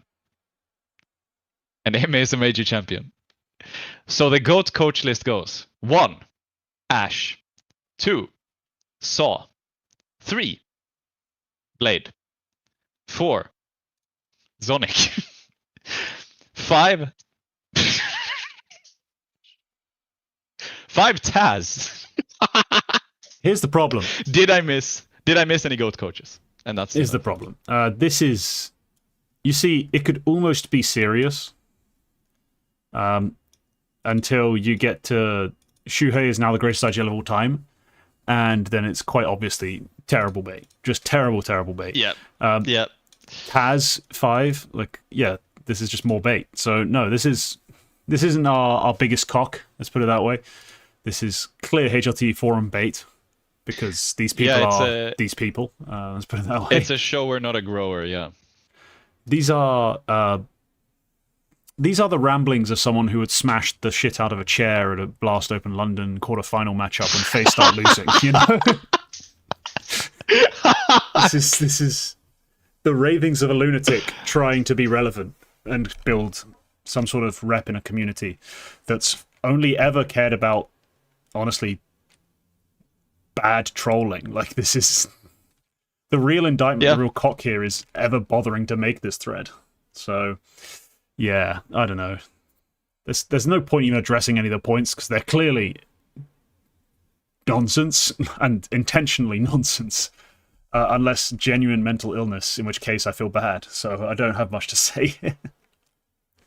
You know, like, sometimes we need to get some empty carbs on this show as well, and that's when we have to dip our foot in the HLTV forum as well.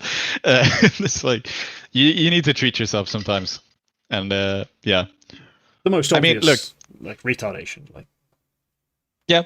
The replies are kind of funny. There's very few people who are pointing out that Taz shouldn't be in the top 5 of all time. There's like one person who points out, what the fuck is Taz doing on your list? There's one reply out of like 100. Yeah. Other than that, it's good to see that people are at least disagreeing with this, even on HLTV forums. There's some interesting names thrown in. Somebody throws in Robban, and I kind of like that. Okay. I could maybe On this list, maybe not. Because Number one, let's go guys, coach of all time. Yeah, but like if I had to pick 5, he might make the 5th spot. You know what I mean? If you had to make a top 5, okay, this is the new segment. Quack names his top 5 Counter-Strike coaches of all time. Everyone get ready with your pitchforks and your stakes, and hell, maybe a pyre or two. Let's see what he's got. So, Blade has to be my number 1. A lot of it is optics, I think, the way things look, but I also think it's... Blade has almost never looked bad as a coach, is the thing. He's been up there. It's repeatable. Nice. Zonic was close second. I think it's the Falcons drop off which puts him behind, to be honest. Okay. Robin has won a major. Technically. No, technically he hasn't, but he has. He has won a major. Twice he's built up a great FaZe team. Why wasn't he at that major? Why wasn't he at that major? Because of a bullshit. It's a bullshit thing. Was it bullshit or was it cheating? It is pure bullshit. It is pure bullshit. I'm struggling to name names. I could maybe, strictly as a coach, I could maybe put Saw in the top 5 somewhere. I wouldn't put him 3rd, but I could maybe put him in. Because at this point, it's his 3rd time running. He's built a great team. Or 4th, even. This is actually tough. Cyclone, does he make the list? No, surely not. No, it's your list. Cyclone might make my list just through sheer consistency and what he's done with what was quite an inexperienced roster. I'll put Robin in there. Look, he's got the major win. He has a major win. He has a major win. And look, he's done it twice as well. FaZe were a great team under his leadership as well in 2017 and 2018, up until they weren't. I'm just trying to think about like major winning coaches, how many of them were actually good, and I end up thinking like, yeah, Robin. Robin makes that list. I'll give it to Mara just because what he's doing right now, it's historic. So in some Blade, Zonic, Saw, Blade, Zonic. Yeah, Saw makes the 3rd spot. Saw makes the 3rd spot for me, and then I'll say Cyclone Amara. Robin gets an honorable mention. Pita is a good shot. Gets an honorable mention. Pita is a good shot, to be honest, and Devilwalk's a good shot as well. Yeah, so... Devilwalk. The role of coaches is always an interesting conversation. Because... It's tough. Firstly, it's always tough to judge. For example, a player you didn't mention, or a coach you didn't mention, formerly a player, is Cuban, who coached the Virtus Pro lineup from 2015 to 2019, then had a bunch of projects that went a variety of different ways, including the Mad Lions rebuild. I like that team. Yeah, I know you did. Unfortunately, the win-loss column didn't, which is the problem. But then has since had, Apex. That was an interesting idea. Then the Ents that didn't go very, very, very far. But in terms of a career across multiple teams, Cuban is more interesting of a pick for me than Robin, because that's always my problem. Like coming into an org, and especially when you come into an org like FaZe, who put together a super team and then added you at the end of it, like they built sort of their best 5 they could, then added Robin. Like when they originally formed with Michael, Fox, Scream, Rain, Alu, or some other roster. It's that sort of era of roster. Michael, Fox, Jacob, AZ, Rain. That initial 5 is put together. Then Robin actually joins slightly later. Like he's then tacked on.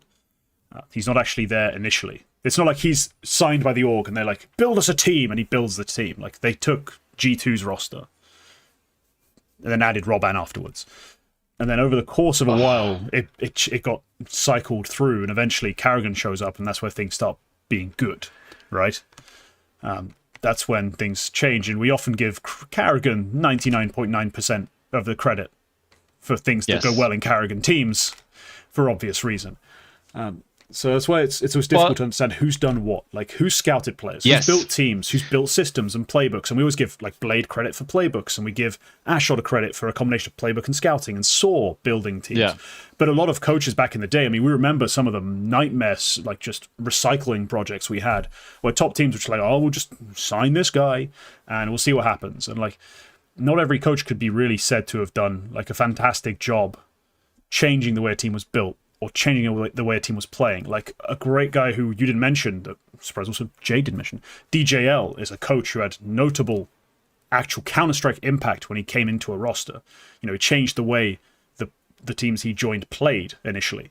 Like, that was a whole storyline surrounding his career. What the fuck would you know? You weren't watching CS. Like...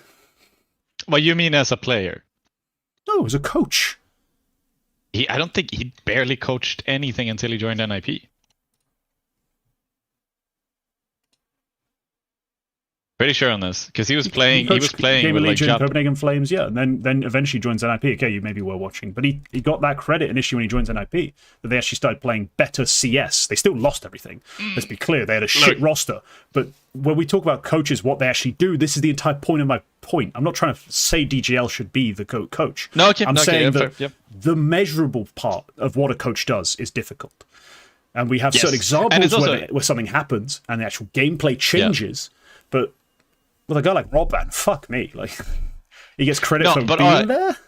Like, what are we talking about? No, he doesn't get credit for being there, because I've actually talked to Robban. It's on record. It's an hour and a half of conversation, and we talked about this. We talked about building that FaZe team, and yes, they did sign the G2 lineup as it was. He was in the project from the start, though. Like, he was there from the beginning. He was announced a bit later, but as I recall him saying, he was basically part of that project when FaZe came in. I think they might even have been the first guy they picked up, and they were like, "We are going to enter CS, and we want you at the head of it." As I recall, but I might be wrong about that. And then the thing is also, like, he often gets the credit as being the vibes coach, but yes, the Let's Go guys. Yes, he gets credit for that. He does that, like, that's a part of it, but that's not like a huge degree of it, because he is very much on the same tactical page as Kerrigan. Like, when they work together a lot. They were very much on the same page. He described it as, like, a lot of the ideas were his, a lot of the ideas were Kerrigan's. Might just be saying that. Fuck do I know? But, like, it's the best view we have. Like, where, like, they very much agree. You know, they're good friends, and, like, they work together in a good way there. We give a lot of credit to Kerrigan. That's sort of the image he portrays, and Robban doesn't portray the image of a Counter-Strike genius as the gameplay that Kerrigan and him imply. But I also don't think he was entirely vibes, and he disagrees with that moniker, as I recall him saying when we asked about it. So that's also a difficulty. You sort of have to be on the inside, and a lot of us aren't. Yeah, no, we aren't. But I just find it hard to believe, because he was on that team, then he was not on that team, then he was on the team, then he wasn't on the team, and they just... I mean, I'm sorry. I mean, like, they didn't just... When he's no longer with Kerrigan's still calling the same shit, still making the same plays, still winning the same cups, like, pretty much. Until it's taken him a while to reach the point where we're today talking about him being cut, because he's a bum, the rest of the team's playing poorly, the calling's not good enough to carry that through. Post-Robban, they were still a good team. Yes, but also their best two periods, like, were under Robban, and one of them was after, like, very notably after he came back, and there's a clear trend line upwards. Yeah, do you know who else came back, though? Kerrigan. Yeah. But this is also like, someone's got to not take credit for that. That's what I'm saying. Partnerships, but, like, the partnership is also difficult to separate. Like, how much is the coach? How much is the partnership? Unfortunately, Robban hasn't coached any other teams.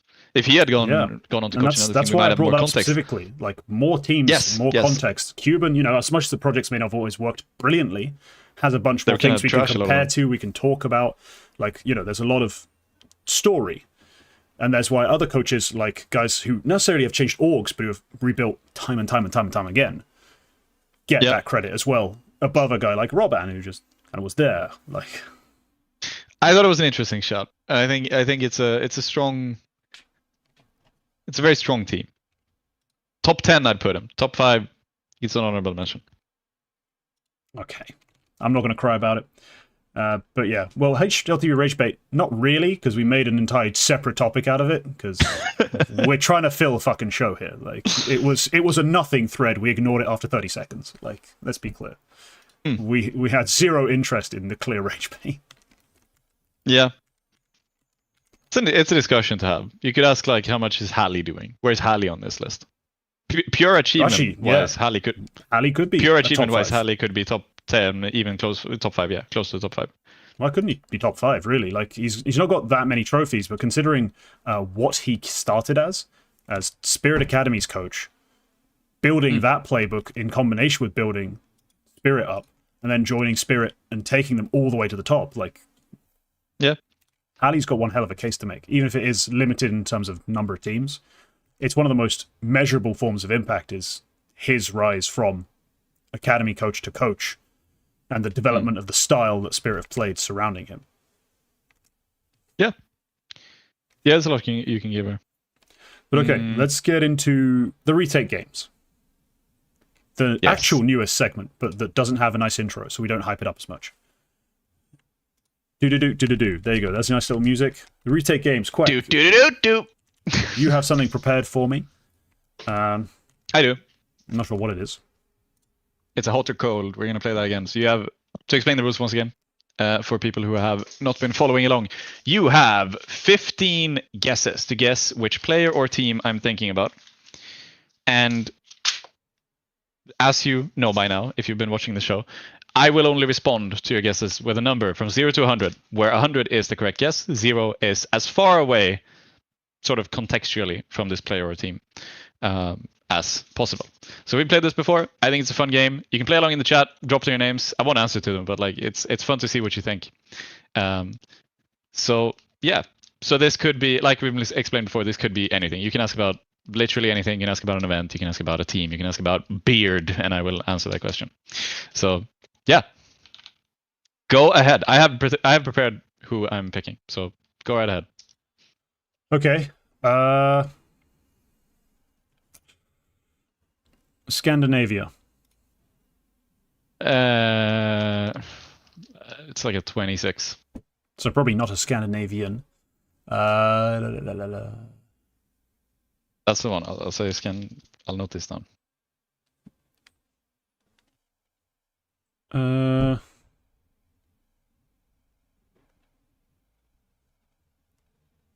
The Balkans. At a glance, I would say less. Like just off the top of my head, yeah, I would say like a 18. So this is a team or a player, right? I'm not going crazy. Team or a player, yeah. Okay. It's More interesting to start with Scandi than regions. Balkan. I'm just trying to get my gist in. Americas.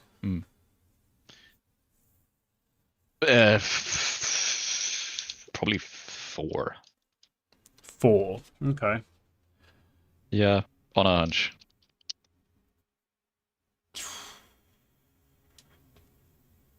Asia? 10. This is weird. Nothing to do with anything. Your strongest so far is Scandinavia, 26. I know.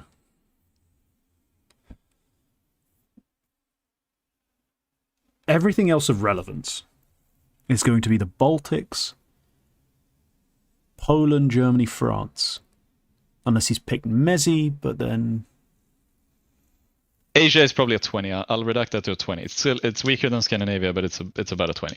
It's better than the Balkans, then. Yeah, it's better than... specifically, it's better than the Balkans, yeah. Okay. AWP.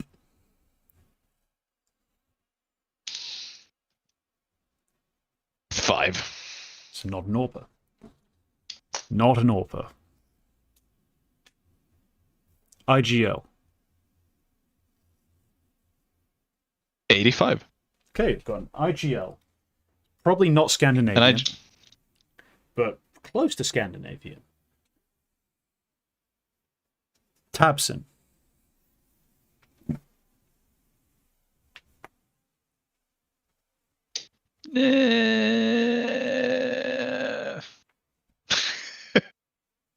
That's pretty weak. Tabson is a I'll say 18. It's probably about as close as Balkans. IGL, not Tapsin. You've done 7. You're almost halfway. Top 5 team.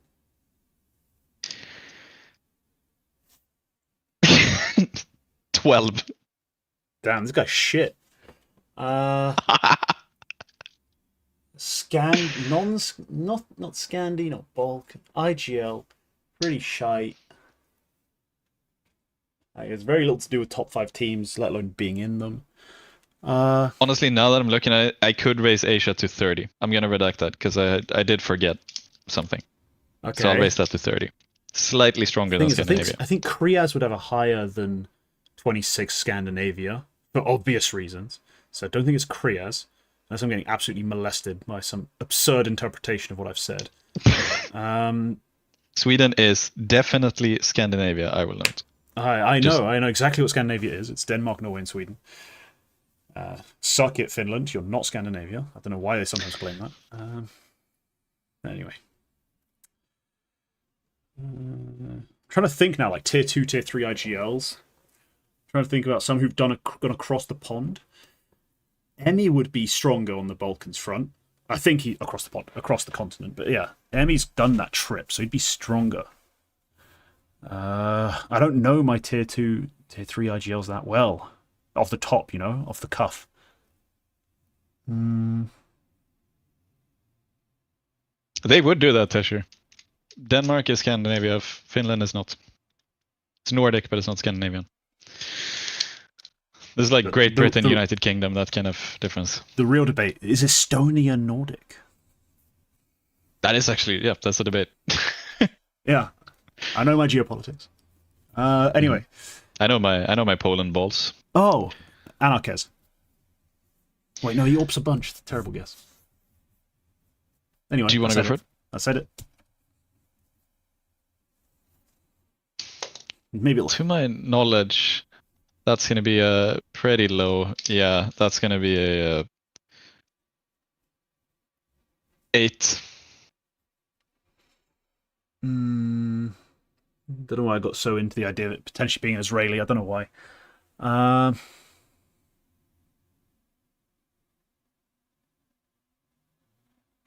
really stumped. I'm going to be honest. I'm really stumped. It's not America. It's tough. It's an IGL. Okay. Yeah. Pre-2020. Like, how much does pre-2020 matter for this person? I'll be honest. That is a 48. 48. So yeah, it kind of matters, but not that much, but it matters. Maybe a 40, 45. I'll decrease it slightly. 45. I was on a 50, but I sort of moved down. Oh, God. More recent than historic. More Asia than any other region. I think I made a great pick here. You have 5 more questions. Your top 3 strongest right now are IGL 85, pre-2020 45, and Asia 30. Which isn't saying much. No, it's really not. Balkans. It's not an Orba, which kind of like fucks me on like the Maca idea, because I thought for a second maybe Maca. Something Spanish? What's Asia got to do with Spain? Has Alex done anything in Spain? Has Muterus done anything in Asia, rather? Has Muterus done anything in Asia? I don't think so. And pre-2020, did either one of them have anything of significance? No, not really. They're just old. They don't actually do anything, so it's not them. So not Iberia. Poland. It gotta be Poland in some way. I'm gonna say Poland. This is gonna be like a 12, and I'm just gonna fucking shoot myself. Like, what do you say? Yeah, I think you do end up at like a. Yeah, I do think you end up at, around there. I'll give you a. Let me just see what I got before. 22. Damn. Yeah, that's tricky. This is tricky. Like going by countries. It's a good. I don't think it's a bad strategy. Well, I thought I'd get a general region. I hit the big boys and nothing fucking came out of it. I was like, the hell's going on? Yeah, it's things like it's not a bad strategy. Russia's more End up Asia. around. You're just gonna end up around 25 a lot. That's the thing. So this might be an org who've had a lot of different international lineups.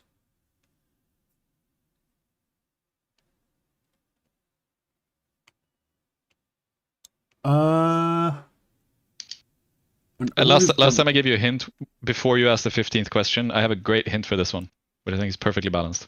What's your next guess? Fudge. I need international play, but not high level somehow.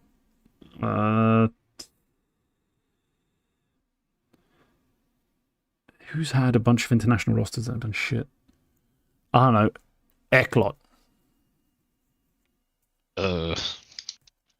I'm so fucking lost. I feel like I'm going back on myself. No, I should have stuck. I'll give that an 8. I'll give it stuff. an 18 as well because of Tabson, to be honest. So it's an racially ambiguous IGL. It really is. It's IGL. Better be French. Better be tier 2 as fuck. This is so wild. How many guesses am I on? Or how many questions am I on? You have 3 more, and you get a hint after you've asked the 14th.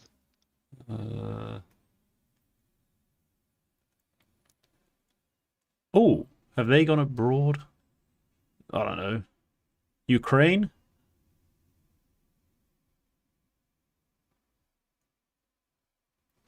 It's closer to Asia than it is to Scandinavia. No, it's not. It depends on what you call it. Sorry, I read it. Fuck it. Ukraine, fuck that's it. Your guess? I don't know. I'm so lost. See, somebody in chat said SDY, so if it was SDY, that would be very strong, I would say. Not a bad guess. But Ukraine is very low. It's a 4. Ukraine is a 4. Fuck is SDY going to be high, but sorry, Ukraine isn't. No, okay. SDY maybe wouldn't be that high in some of these others. He would be higher in top 5 team because he played on Navi. But just interestingly, somebody said SDY and Ukraine would help them as well.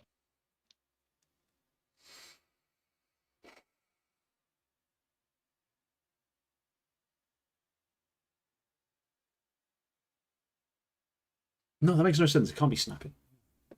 So I was thinking maybe there's some sort of weird connection through that weird project he almost got involved with in Asia, right? That one time. But that'd be stupid because he's Scandinavian, so you wouldn't have gone so low on him.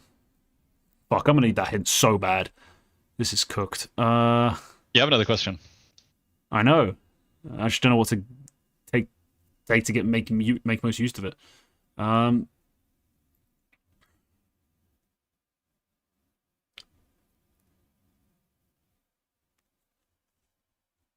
Match fixing. How much of a match fixer are we talking about? Ooh. Look, okay. How much of a match fixer? Yeah. It's the concept of match fixing. Yeah, how involved? How adjacent? How mixed? Probably like a 16. 16? Yeah, probably like a 16. Fuck, not very helpful at all. Alright, fucking hell. Not very helpful at all. You will get that bad. hint now, and this is a great hint. You have spoken to this person. There's still a pretty broad array, but like you can draw some conclusions here. You have spoken to this person. No, he has nothing to do with that, does he? No, I don't think he does. That makes no sense. I'm going through my YouTube studio. Fuck it. I'll allow you to do that. I wasn't asking for permission. All right.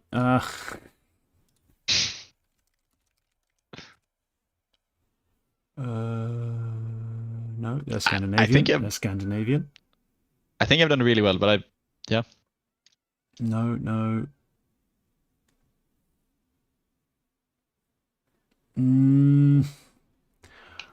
Блять.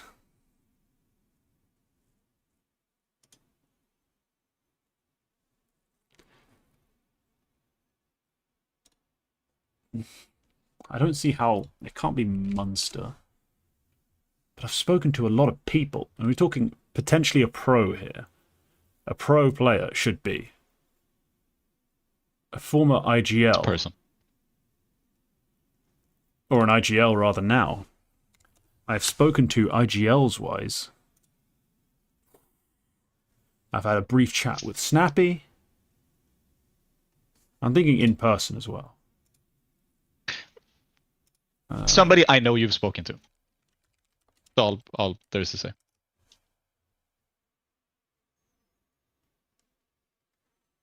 I'm lost. Chat, taking help me. time. I'm opening chat. Chat, help me. Chat, I don't think have been particularly close.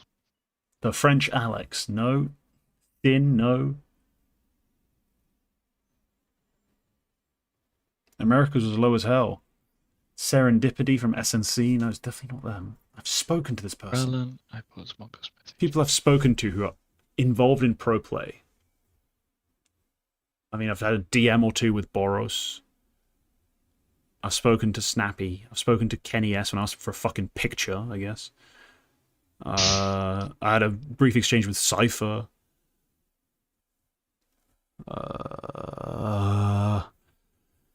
Just note that I need to know that you've spoken to this person as well. Yeah, that's also difficult. Yeah, like, you don't know I've spoken to SDY. Now you know. But it's like, yeah. All right. Sorry, anyway, it wouldn't just be that that you asked Kenny S for a picture.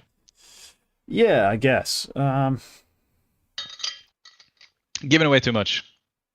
Yeah, but at the same time, it's not helping. No, I think you will agree that this is a great pick. I'm going to be so furious if I don't remember who this person is. They're clearly not young, but they're clearly not good before COVID. Like, they're post-COVID good, basically. Or during COVID online good. But I'm trying to think of who that could be. See, because everyone I've interviewed pretty much on my channel has been a coach. Except for one. I know the answer. It's Mighty Max. Yes! 100! Yes! I'm delighted you got that. I got there. I was thinking about interviews I'd done, and then all of a sudden it popped into my head. I technically interviewed him for that Boros video. Yes! And I was like, you did! Oh, shit. Yeah, and I used like 30 seconds of it in the actual video itself, and then kept the rest of it just for myself. It's amazing you got there. So I'll run through it. 26 for Scandinavia. I started there because he played with Robin for a long time. He's had Danish teammates. It was mostly a teammate connection, but he played on Endpoint a lot, and Endpoint did play with a lot of Scandinavian players. Balkans, they had a couple of Serbian players, but it's definitely weaker. Americas, Mighty Max has never played with anybody from the Americas. I put 4 because I figured he might have flown overseas once for a LAN or something. Asia, I kept raising it because I kept remembering Asian players, and notably Asian players who graduated to tier 1. Yeah, so, they're all Middle Eastern. That's why it was hard. Because my head, I was locked on China, sort of Asia. Yeah, if it was China, I probably would have said 40-50. But under today's, especially today's VRS region, Israel and Jordan are both Asia. So Heavy God, Nerds, FlameZ, Boros, all basically got their start with Mighty Max. Like he gave them, gave them their career, but he shaped them. He made them. He made them. He did not. I'm pretty sure 5 might be his overall. Yeah, 2 is his overall sniping rating across his career. IGL, in hindsight, could be stronger than 85, but that's sort of where I ended up. If I said IGL 99, it would have had the same effect as if I said 85.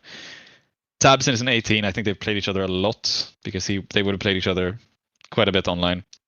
Top 5 team, I put 12 because there's certain people who think he should have been close to the top 5 team at some point. I think there's a couple of people who rate him that highly, but he wasn't ever. He didn't crack the top 20 as far as I know. Anarchist 8. It's the Israeli connection. I took a wild chance because I checked if they played together, but no. Pre 2020, I was on a 50 because like half of he did 5 years before 2020, and so far he's done 5 years after 2020. But I did make it 45 because I think the important part of his career is post 2020. It's pandemic CS. Yeah, no, post 2020 he's been more like present in our minds. Like technically pre 2020 he's active, but the end point of pre 2020 just isn't as big a deal. Poland is a 22 because there's Sedjot, there's MHL, it's teammate connections again. I forgot what it was. Eklot, again, the same as Tabson, same connection. They probably played together a lot or against each other. Ukraine, 4. I don't think no Ukrainian players ever played for Endpoint, nor Phoenix when he's been there. And those are the teams I was thinking about. Again, no, that could just as well have been a 0, to be honest. Match fixing. When you asked how big of a match fixer is this guy, I hope 0. I hope 0. I like this guy. I like Mighty Max. But yeah. Yeah. But he's probably been on the other side of it a fair bit. Where when you play this much in tier 2 online play, you probably do you probably get a couple of games fixed against you, so to speak. Like other people fix the games you're involved with. Yeah. And then you got there. Nice. I like that hint. I like somebody you've spoken to because that could have been Onyx, could have been Bird from Sky, could have been Mighty Max. Yeah, but I'd already dismissed all of those guys because of the region checks, and that's why I was like, "Who am I forgetting?" That's why I looked up my list and I was like, "Coaches." And I'm like, "It's just coaches. What am I doing?" And got that. I like that you went regional as well because if you had just struck on like the UK, 99, like that's like he is one of the UKCS guys. Period. UKCS Hall of Fame, 100%. So easy. Yeah, so you could have gotten lucky, but you didn't. But you got there, and that's nice. All right, that was good. Good game. Yeah, nice. Right, the relief when I realized I knew it. Holy crap! All right, that brings us into the final stretch of the show. Only a 2.5-hour show. Well, I'll say final stretch. It's time for the Eternal Shuffle. This usually takes a good 10 minutes. All right, Quack, what do you got for me? Yeah, we've ended the beginning of the episode, but maybe this week's biggest headline, to be honest, or headlines, plural. Wildcard, recall Fuzi from 9 and sign Fiku to replace Sonic.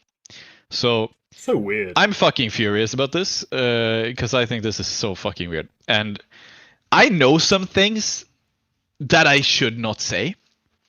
I'll use this spot to say it. I'll use this spot to plug that sometime this week there'll be an interview I'm doing with SUSP, which definitely I will ask some questions about this.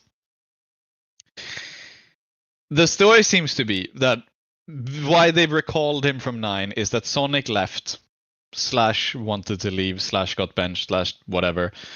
And they needed either Fuzi or SUSP to come back to retain their LAN wins from the spring season and the points they gained from those. They could have kept the core, like the continuous core is there with Peeping and Friend, but to keep their LAN points and keep their major hopes alive, they needed one of the two. I assume Fuzi was just the best fit. But yeah, the big headline which has been going around is Fuzi 2 days ago at Fragville saying to Jeff, he heard ChatGPT was involved in the roster mania decisions, which is so funny. It's one of the most ridiculous things I've ever seen done. I mean, I know I've seen some terrible GMing before, decisions made off the back of just dumb things, you know, just looking at random stats. Like sometimes it's worked for people. Sometimes people have scouted brilliant players using face-it numbers, but like ChatGPT, piss off. Yeah. I did. I read somewhere that apparently this was maybe one member of staff who is no longer there who did that, and they've had they have a new head of esports which joined over the summer, which sort of makes me feel that like maybe somebody joined and was like, "What the fuck are you doing?" and righted the ship, and that's why they brought back both Fuzi and Stan. But anyway, they played Frag. They played fine. Fuzi is. It's no secret that Fuzi isn't particularly happy about this. Like.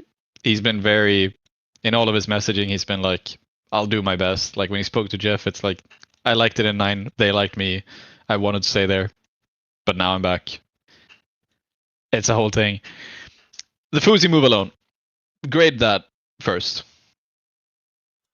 Yeah, ripping him out of 9 and bringing him back. I mean, I think he's better than... Who are they playing with? Friend on the AWP? Friend.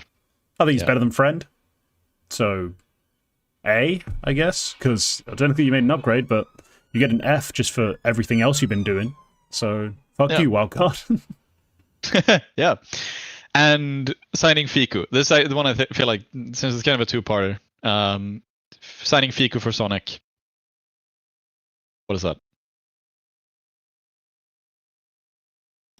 I like you could do a lot worse, I think. I think yeah, I kind of like it. Worse. Like, Fiku's not a god, but I don't think he's terrible, and he gets to like European level of CS. He gets it better than anyone in NA they could sign right now. So if you had to replace Sonic, Fiku's a good shout. Yep, solid. I don't want to talk about this more. Pay attention to Twitter. There's gonna be that interview with Susp, and it's gonna be fun. I hope I can get some good stuff there.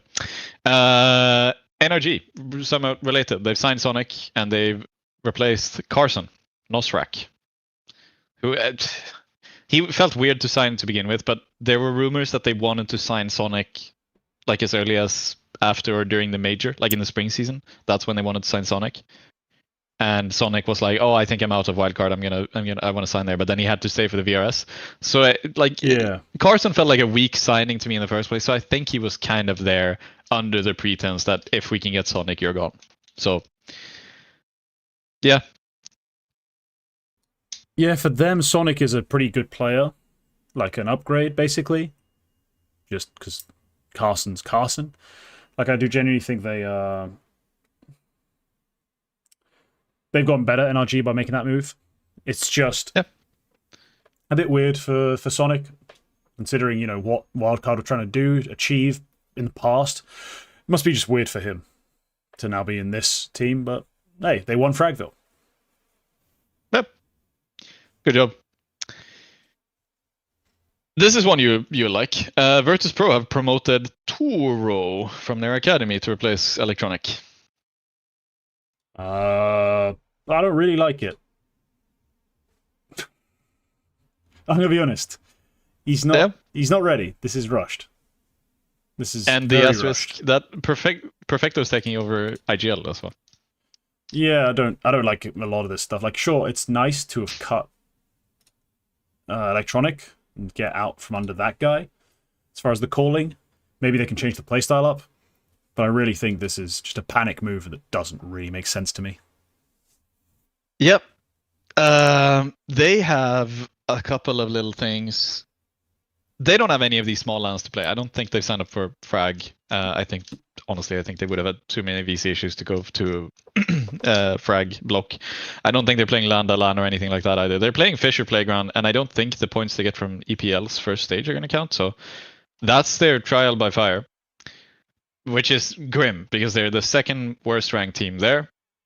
They probably, I would say outright, they have the worst roster at the entire event.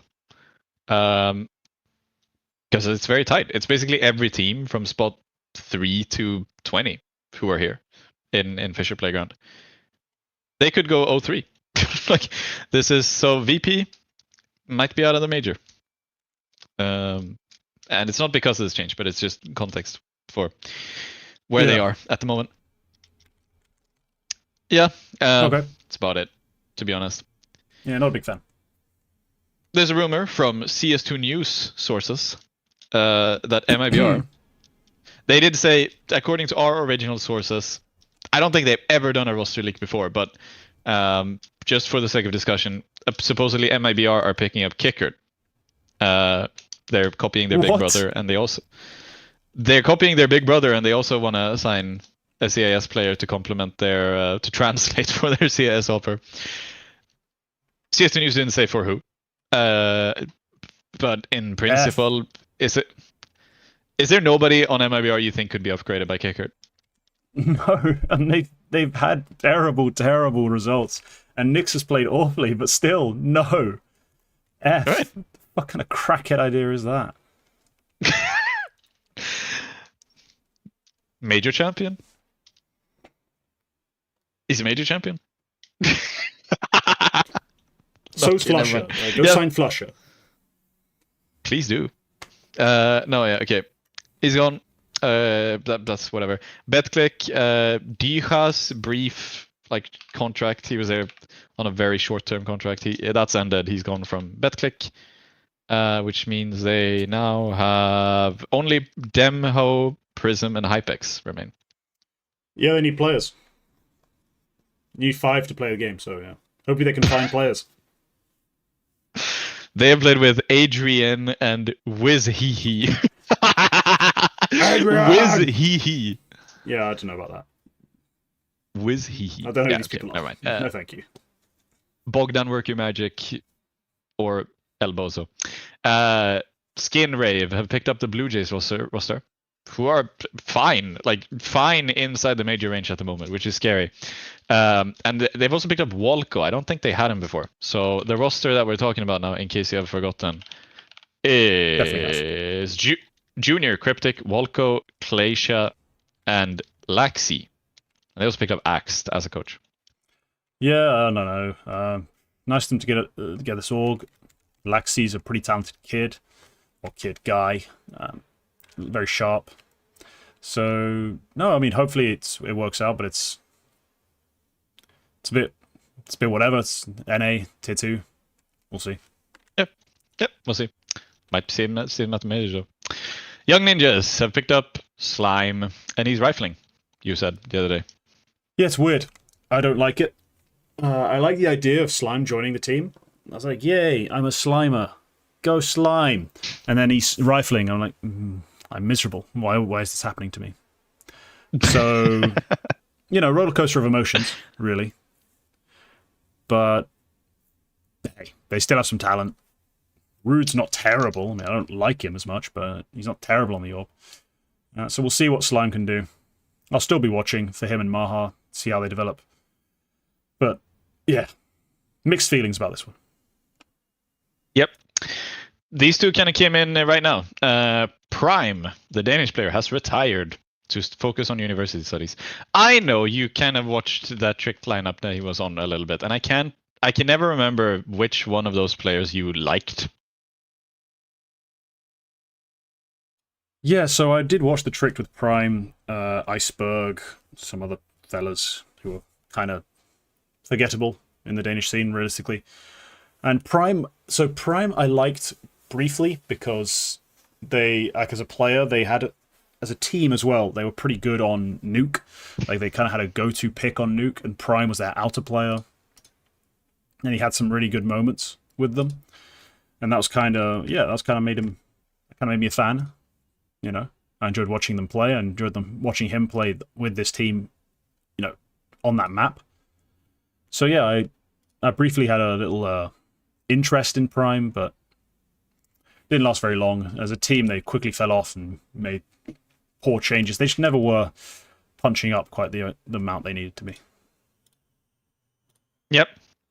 Another Danish sort of youngster who is at least disappearing for a while. Fesser is taking a break due to arthritis, which is a little bit sad, to be honest.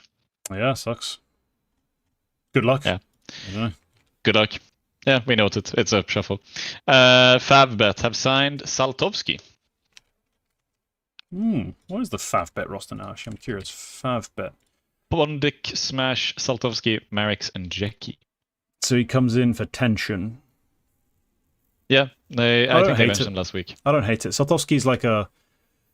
on Kono, back when he was on that team, he was kind of like the late round glue that kind of put stuff together. So maybe he can do that role in this team, but I don't know. It's not a great roster overall. No, it's 5 decently talented players. I could see these guys hanging around top 50, top 60. It's fine. Semperfi have cut Alistair and Valiance, and they've added Addict and Hazard. It's a real tier 2 episode today for the shuffles. Yeah, that's some tier 3 shit. I don't know, You liked Semperfi? I thought it was a cool idea. Like, I didn't mind the idea, and I thought some of the players were talented, like raw talents. They seemed okay, like they could develop. But Semperfi now, you've just rotated some of the, what's it called? Some of the Aussies, right? Valiance and Alistair out. Hazard Addict in. Is Addict going to be AWPing? Is that his role now? No, it's still Shady or Keen, isn't it? It's Keen who AWPs. No. He's ought to be Shady or Keen, yeah. No, it's not. It's neither one of them. What? Who's AWPing on this team? Keen has AWPed before. I know he has, but he's not the main AWPer here, apparently. Well, he's only got 12 AWP rating, so is he actually AWPing? He's got 59 last month. Oh, no, he's got 96 since they joined, so there you go. Keen is AWPing. Keen AWP. Right. I don't know. Alistair wasn't exactly insane, to be real. So I seem to recall he was really good when they first joined. Like, I remember that was the whole thing about, like, he left for Lyquist and joined the Semperfi, and in the first couple of games he was fucking great. But I guess he was also just back in Australia. Yeah, look, the team is no longer hot, and that's cool. But, you know, I think Hazard's a better talent than Valiance. And Addict, I don't have many thoughts on. But so far he's put up crazy numbers, so we'll see how it goes. They're both pretty talented, so nice. Ex-Zorons have signed for Nemesis, the third CS team Nemesis sign, after signing that roster coached by Robin, and I think they signed a Filipino roster. Maybe I'm misremembering, but I think they signed a different team, which I think was Asian. Anyway, they signed Zorons, ex-Zorons, and they've also, in addition to Giuliano, who came in, they've also signed Ramzin as their AWPer. So that is now the team which is going to play Impact. Not bad. Not bad, I guess. Like, I don't know. I don't think Ramzin's a bad addition. I think she's decent. It's just, yeah, I'm obviously a bit, still a bit shell-shocked from the disbanding of the old roster. That was pretty dope, all French. But this seems solid. No, I don't mind this. This is a decent investment from Nemesis. Nemesis Impact, not a bad team. Yep, Trial by Fire. They're playing Big Equipa on Wednesday. So that's Astra versus the Roll team. It'd be cool. And also Giuliano kind of versus the Roll team. Because she used to play with Kiosa. She used to play with Big Equipa, but she also used to play with Kiosa and Viku for a while. So yeah. And also Emsan, national team. Fun game. That I'm going to watch. And finally, Heroic benched their entire academy team, and they say they're going to rebuild to make a clearer pipeline into the main team. Yeah, I'm not sure what that means. I think it's basically them saying our academy was kind of wank, and we're trying to make them good. So we can just put them directly into the main team. Like, I guess that's the implication, right? I'm not going crazy. So the rosters they've had fielded, I mean, yeah, the last team they had was FNL, Scrob. There's some not terrible players, but they weren't the most productive academy side. They weren't winning a lot of stuff. You know, they could beat NIP Impact and Imperial Valkyries, but you know, there's no medals for that. No, I understand the impulse. It's fair. Don't know who they're going to sign, but it's fair enough. Yep, and that's it. That's all the shuffles. Okay, great. Well, that brings us to the final segment of the show. That is Prospect of the Week. I'm going to go real quick. Mine is Yami of Mongolian origin and fame. He's been putting up some pretty good performances with Chinggis Wars lately.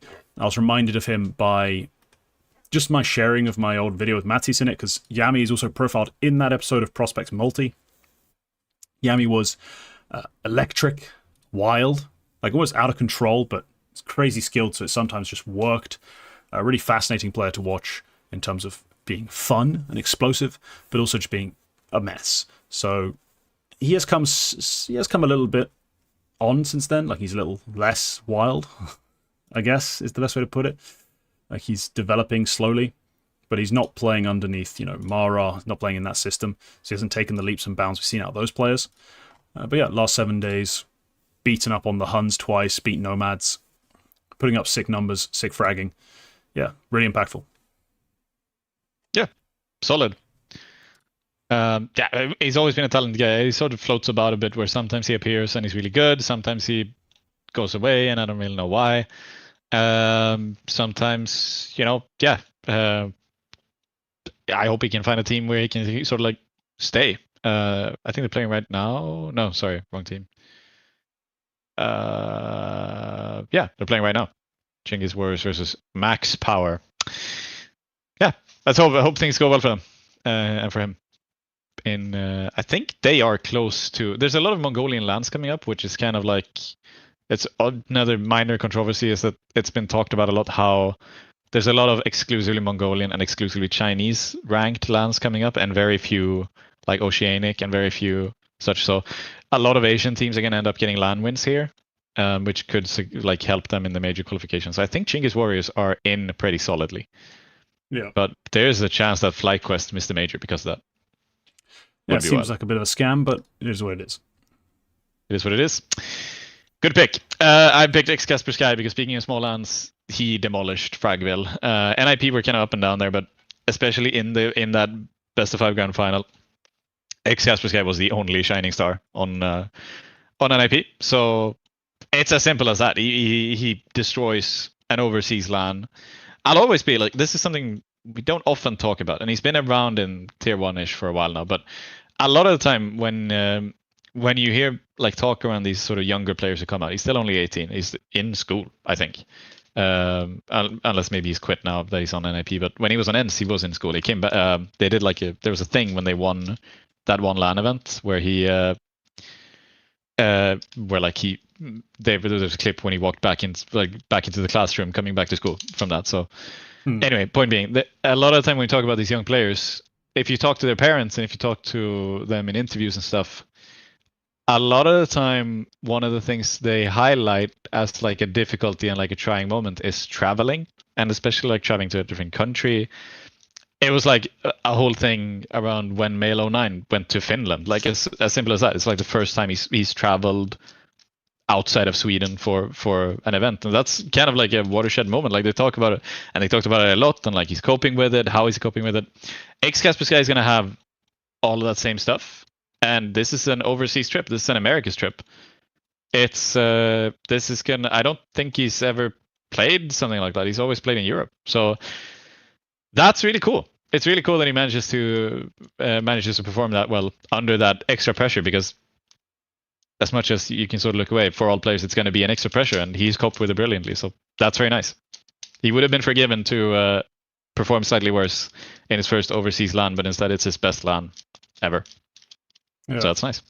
Yeah, no, pretty insane performance. I saw the numbers. It's huge. I mean, sure, it's a frag. There weren't that many European players, but it was a very impressive sort of outing.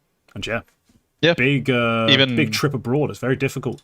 It's not wrong. It's easy to get distracted. Easy to cock up the jet lag, like get everything wrong, just not be on it. And no, he absolutely dumpstered them. Shame U-Jerks fucking sucks, and NIP can't win anything with him. But yeah, that's the show. All right. That is the show. If you enjoyed, leave a like. If you tuned in live, thank you very much. A lot of you did. That was very nice. If you're watching the Forge, you made it this far, leave us a comment telling us why U-Jerks is actually the best player in NIP. Make the case elaborately in great descriptive detail. And then nobody's going to want to do that, though. Nobody's going to want to do that. And if they don't do it, we know they didn't watch the VOD all the way through. So they're liars if they do claim to ever do that. That's the point. Anyway. So for more content, remember that members get access to bonus content and rights, which apparently people like most of the time. And yeah, we'll see you anyway. Bye-bye.